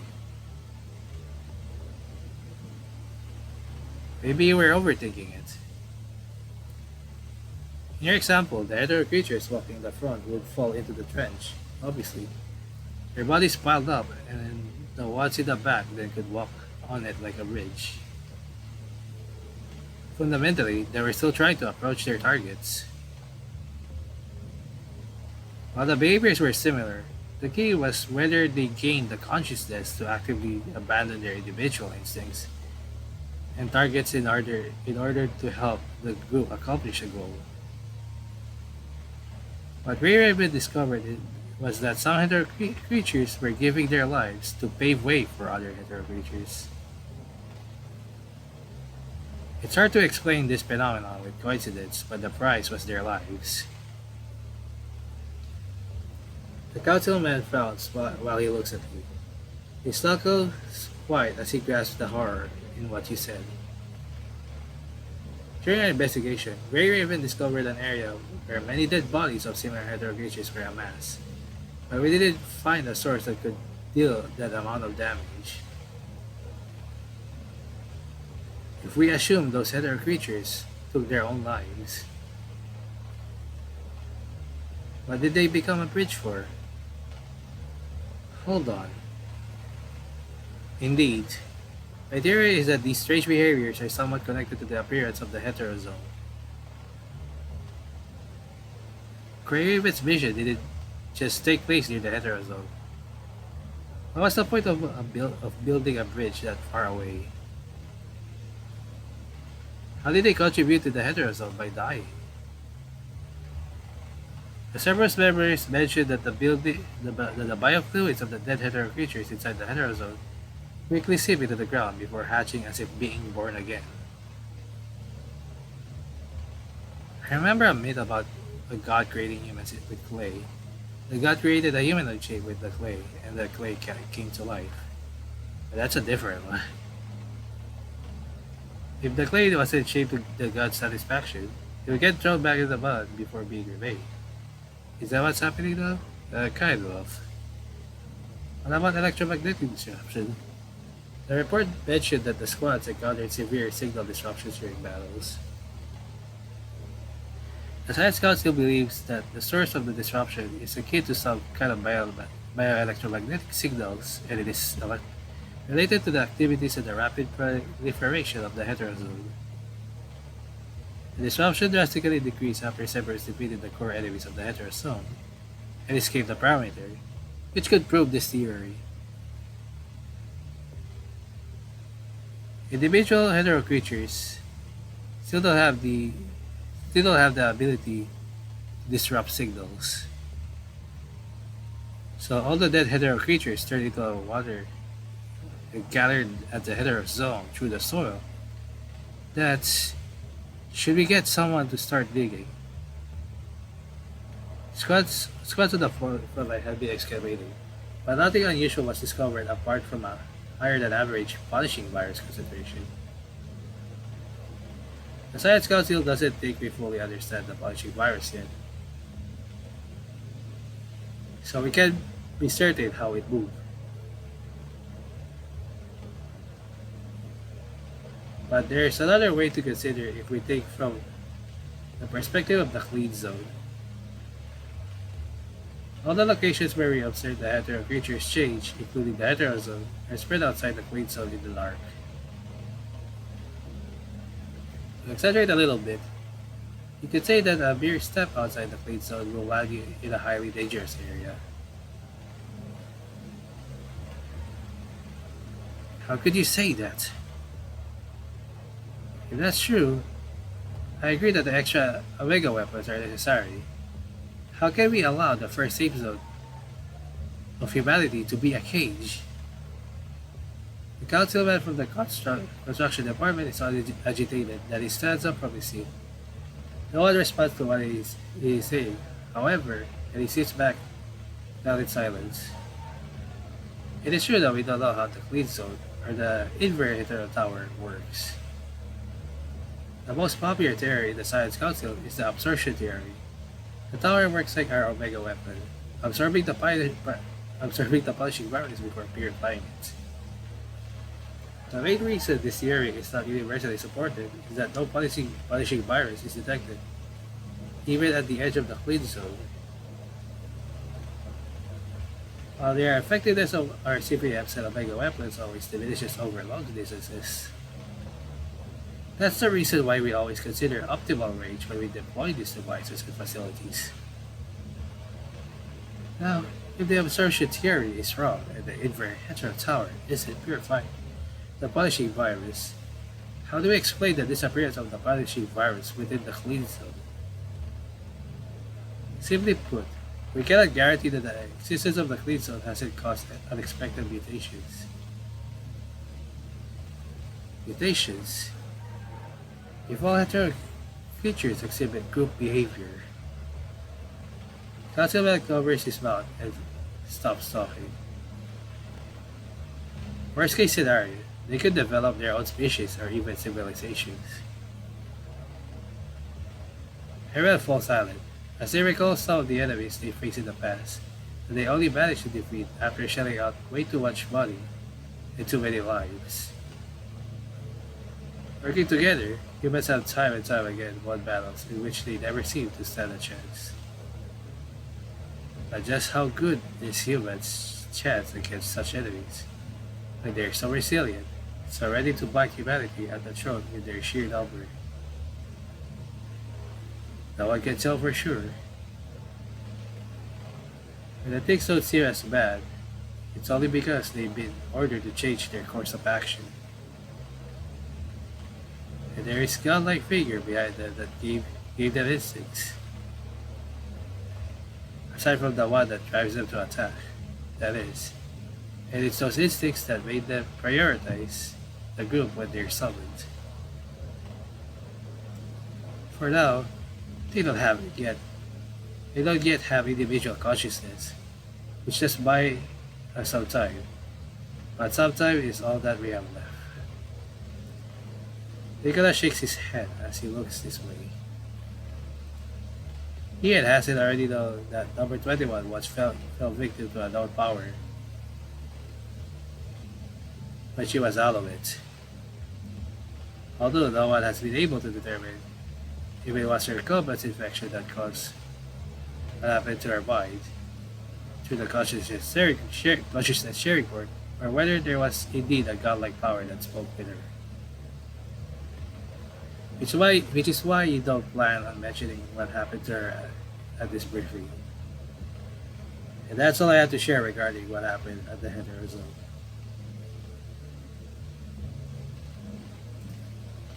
Based on what Feral Evans just said, we're now at a point where no amount of the Omega fat, no amount of the Omega weapon is going to do the trick.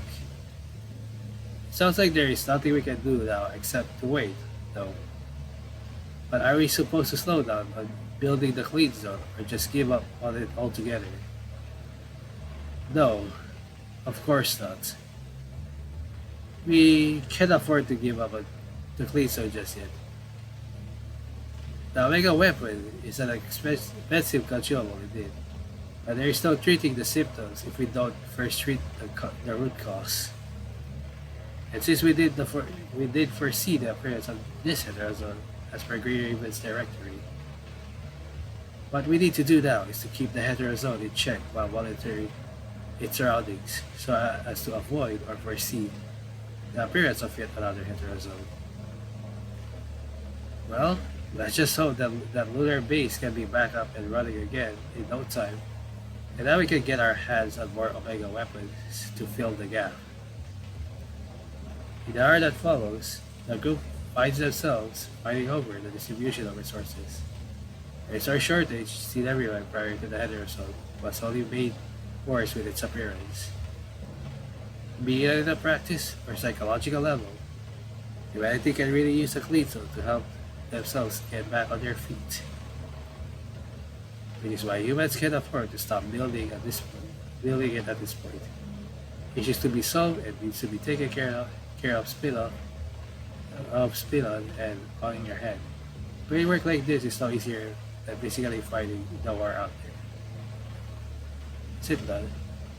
Walking out the vehicle, find your uniform soaking wet with sweat. Phew.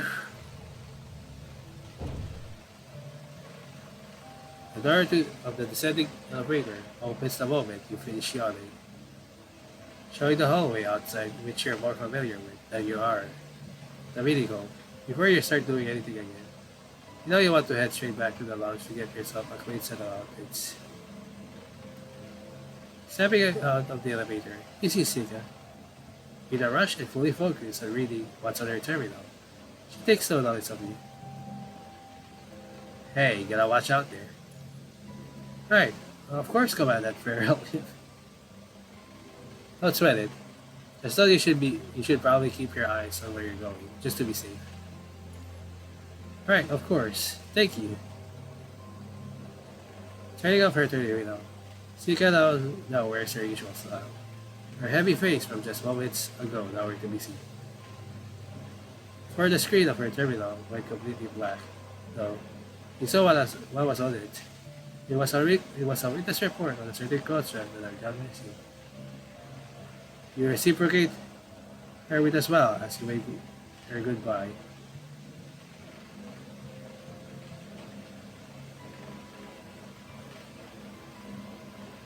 Walking down the empty hallway and taking a turn, you see a quiet figure leaning against a wall, apparently waiting for someone.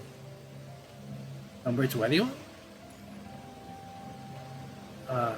Oh, it's you, Farrell. Waiting for someone. With a nod, number 21 points at the door that's tightly closed. I'm waiting for Captain. You read the sign on the door. The room appears to be a public lounge that doubles as a meeting room on a regular basis. I think it's going to be like, who was it? Canon?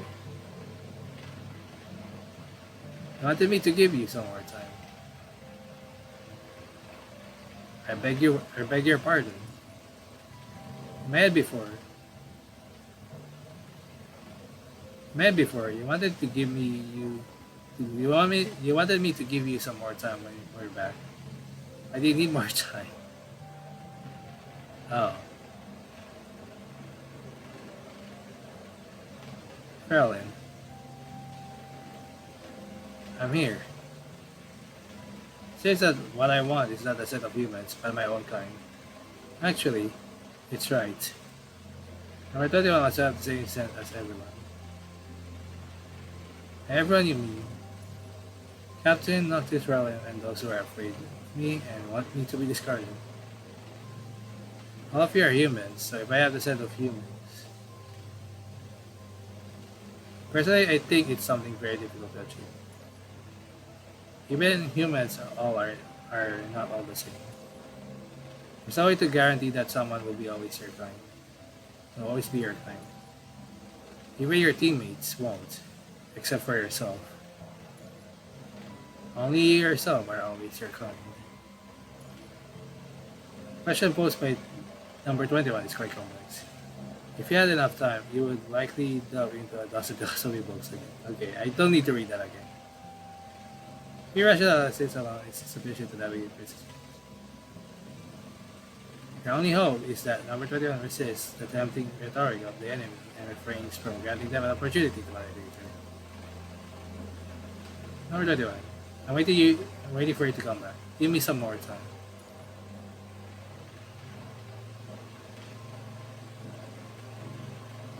I was hoping that you'd come back home safe first. So I could fill you in on the details and make things easier to understand for you. I see. You said humans were all different, and that I'd never find someone like myself. Other than myself, that is. Which is why I don't need to smell like a human anymore. I have my own smell. Should just set myself free, like what Captain said. Freedom, huh? Well, what's your freedom like then?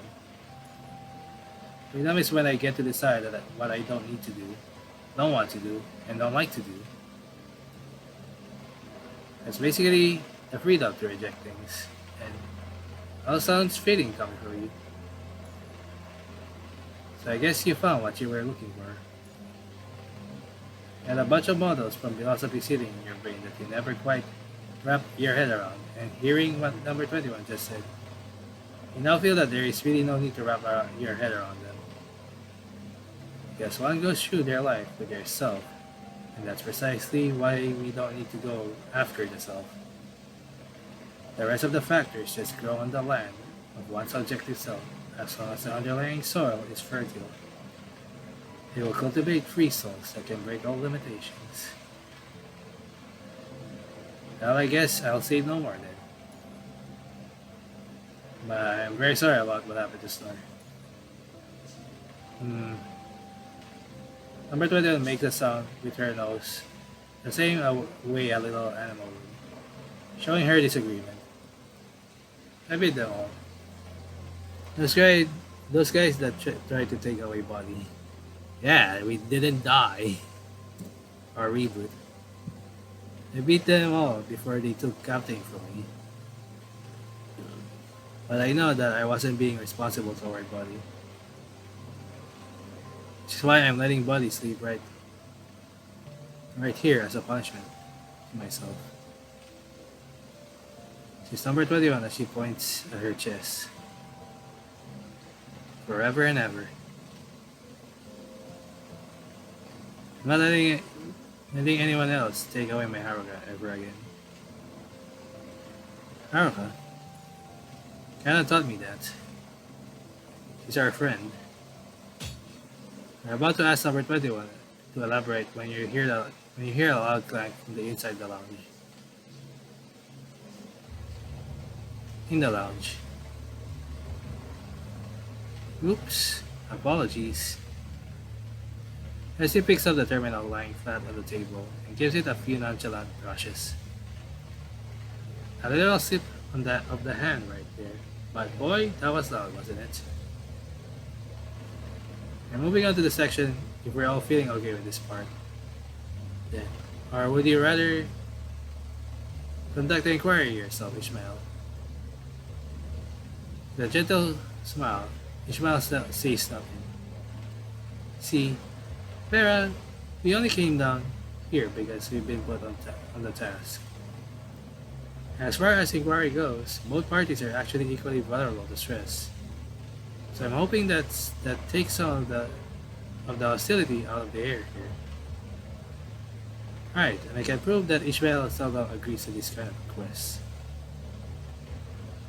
Ishmael's gaze, accompanied by her usual composed smile as she herself claimed, Indeed doesn't show any interrogative intention from higher up. However, Vera can shake the lingering sensation that she is being meticulously inspected. Stress? I'm afraid I can't really relate. If this is causing you stress, just spit it out and get it done quickly. To put it simply, based on the information we've gathered so far, it's evident that as the captain of Cerberus, you allowed a supervised construct to access a restricted device without proper authorization, which is deemed a serious dereliction of duty. Yeah, that's how it's written in the report. Information we've gathered. Red begins to ponder, contemplating of who might be the mastermind behind the scenes, orchestrating the current turmoil. So it's still because of the uniqueness of number 21. If someone wants to take over control of number 21, she would undoubtedly standing as a stumbling block that can cause quite some trouble. So after number 21 submits her frame's combat data, they will remove her from Cerberus with any excuse they can find. Is the military aware of this? For that person, Vera needs to remain in her role as the captain of Cerberus to help him deal with those off-the-record matters. Or this is a trap set for those who want to reach Vera. This is the bait that Nicola mentioned before. There's also another possibility. This could be a warning to Vera, reminding her of her role as a vicious dog, cautioning her not to exceed the boundaries of the freedom granted by her master. Ultimately, as long as Vera continues to obey, it doesn't matter to the order he gave her which squad she belongs to. If Vera starts to show too much technique regarding the rules, the master will then consider the possibility of being hurt by the blade in their own hand. Well, it's the people stand by the control court sitting right in front of me. They must be pretty damn sure about the validity of the information they've got. Honestly, I can't even guarantee that we were fully conscious throughout that full battle, and that's just going by my memory data, let alone number 21's. Unbending in the face of their challenge, Vera responds by posing the question back to the inquirer.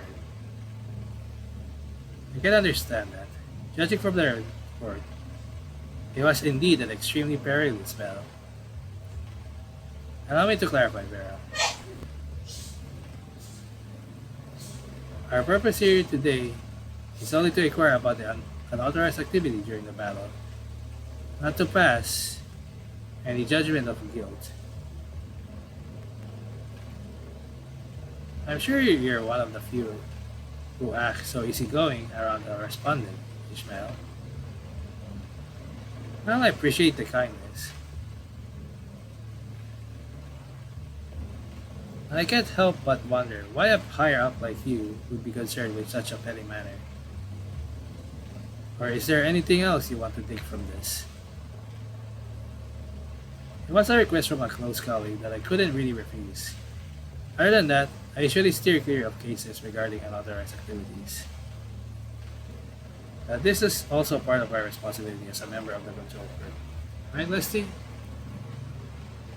According to the document, the appropriate course of action would be for Vera, as the authorized holder, to use the key herself when she determines that the situation calls for it. Such mentioned situation is that there is a considerable likelihood of you experiencing loss of consciousness in the next period, and the impending battle necessitates the lifting of number 21's frame limits. We are all well aware of the distinctive nature of number 21's U-frame. If she were to lose control, that would be the least desirable outcome for everyone involved. Clause 1.3 in number 21's interim return agreement. I remember that. But like I said, I can't make any promises that either 21 or I have a clear memory of that battle. Respondent to consider continues to assert the presumption of innocence. Is this what she means, Ishmael? I think we now have a general grasp of the ground you are holding, Vera. However, as Leslie mentioned earlier, the control court does possess certain information. Based on your demeanor, it is likely that we will initiate a comprehensive investigation to verify the ambiguous evidence. I hope we can immediately uncover the truth. One that is acceptable to all parties involved. As you wish. I've got a question for you, if you don't mind.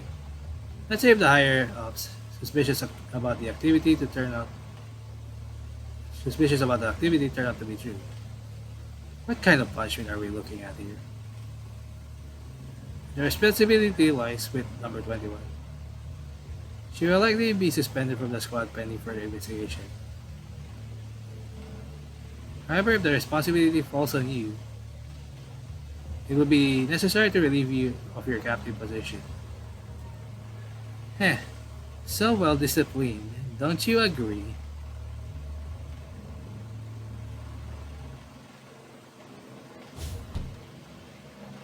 Number 21, who was leaning against the door to listen in, swiftly appears behind you. And in the next instant, the members of the control court push open the door. The woman who exudes an air of reliability and friendliness gives you a nod upon noticing your presence.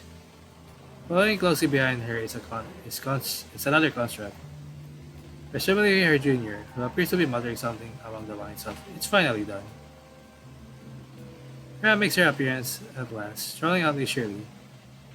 She glances briefly at number 21 before giving you a once-over, assessing you from head to toe. Oh, look at you, dressing up like a big shot today.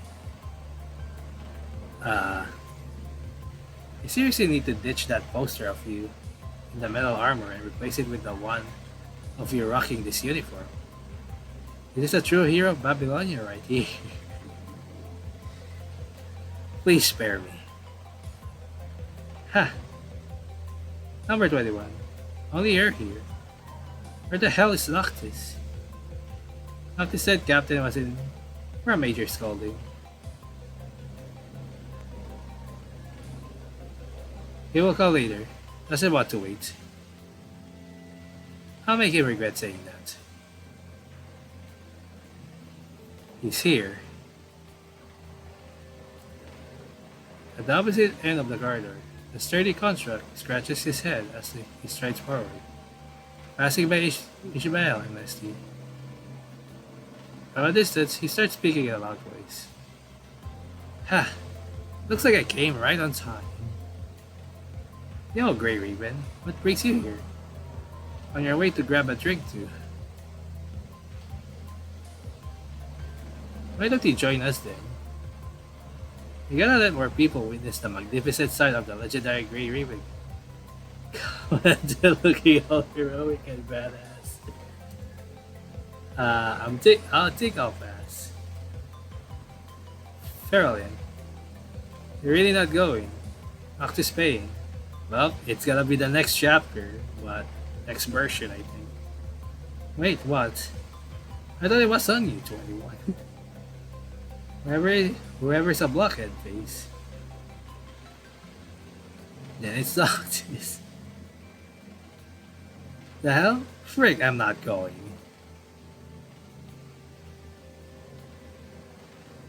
Are you disobeying me again? Number 21, beat his ass.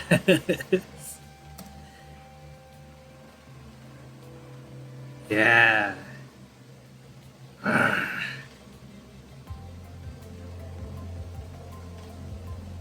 This is your punishment for disobeying your captain.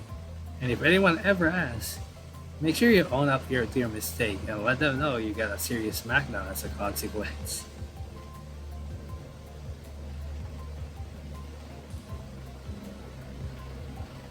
Who asks that kind of silly question? Ouch. Get off me, 21. Blockhead Noctis. Okay, sure. I warn you, I gotta take this seriously. Oh, unless you buy me that electrolyte. Mango flavored 20 glasses. Get out. Fine, fine. I'll get you that. But just so you know, I'm gonna be watching you drink them all today. I'll teach you a good lesson. As the three of them continues walking away, the boisterous corridor gradually returns to its usual state of tranquility. Seeing the genius smile adorning number 21's face, suddenly recalled the smile she used to wear, the one she made from imitating others. She aware that she can show a genius smile now. Not a thing through imitation or analysis, a smile that truly belongs to number 21. Yeah, so cute. Each man's life represents a road toward to himself, an attempt at such a road, the intimation of a path. No man has ever been entirely and completely himself. Yet each one strives to become that, one in an awkward, the other in a more intelligent way, each as best as he can. As best he can. Each man carries the vestiges of his birth, the slime and eggshells of his primeval past, with him to the end of his days. Some never become human, remaining frog, lizard, and some are human above the waist, fish below. Each represents a gamble on the part of nature in creation of the human. We all share the same origin, our mothers. All of us come in at the same door. But each of us, experiments of the depths, strives towards his own destiny. We can understand one another, but each of us is able to interpret himself to be himself alone.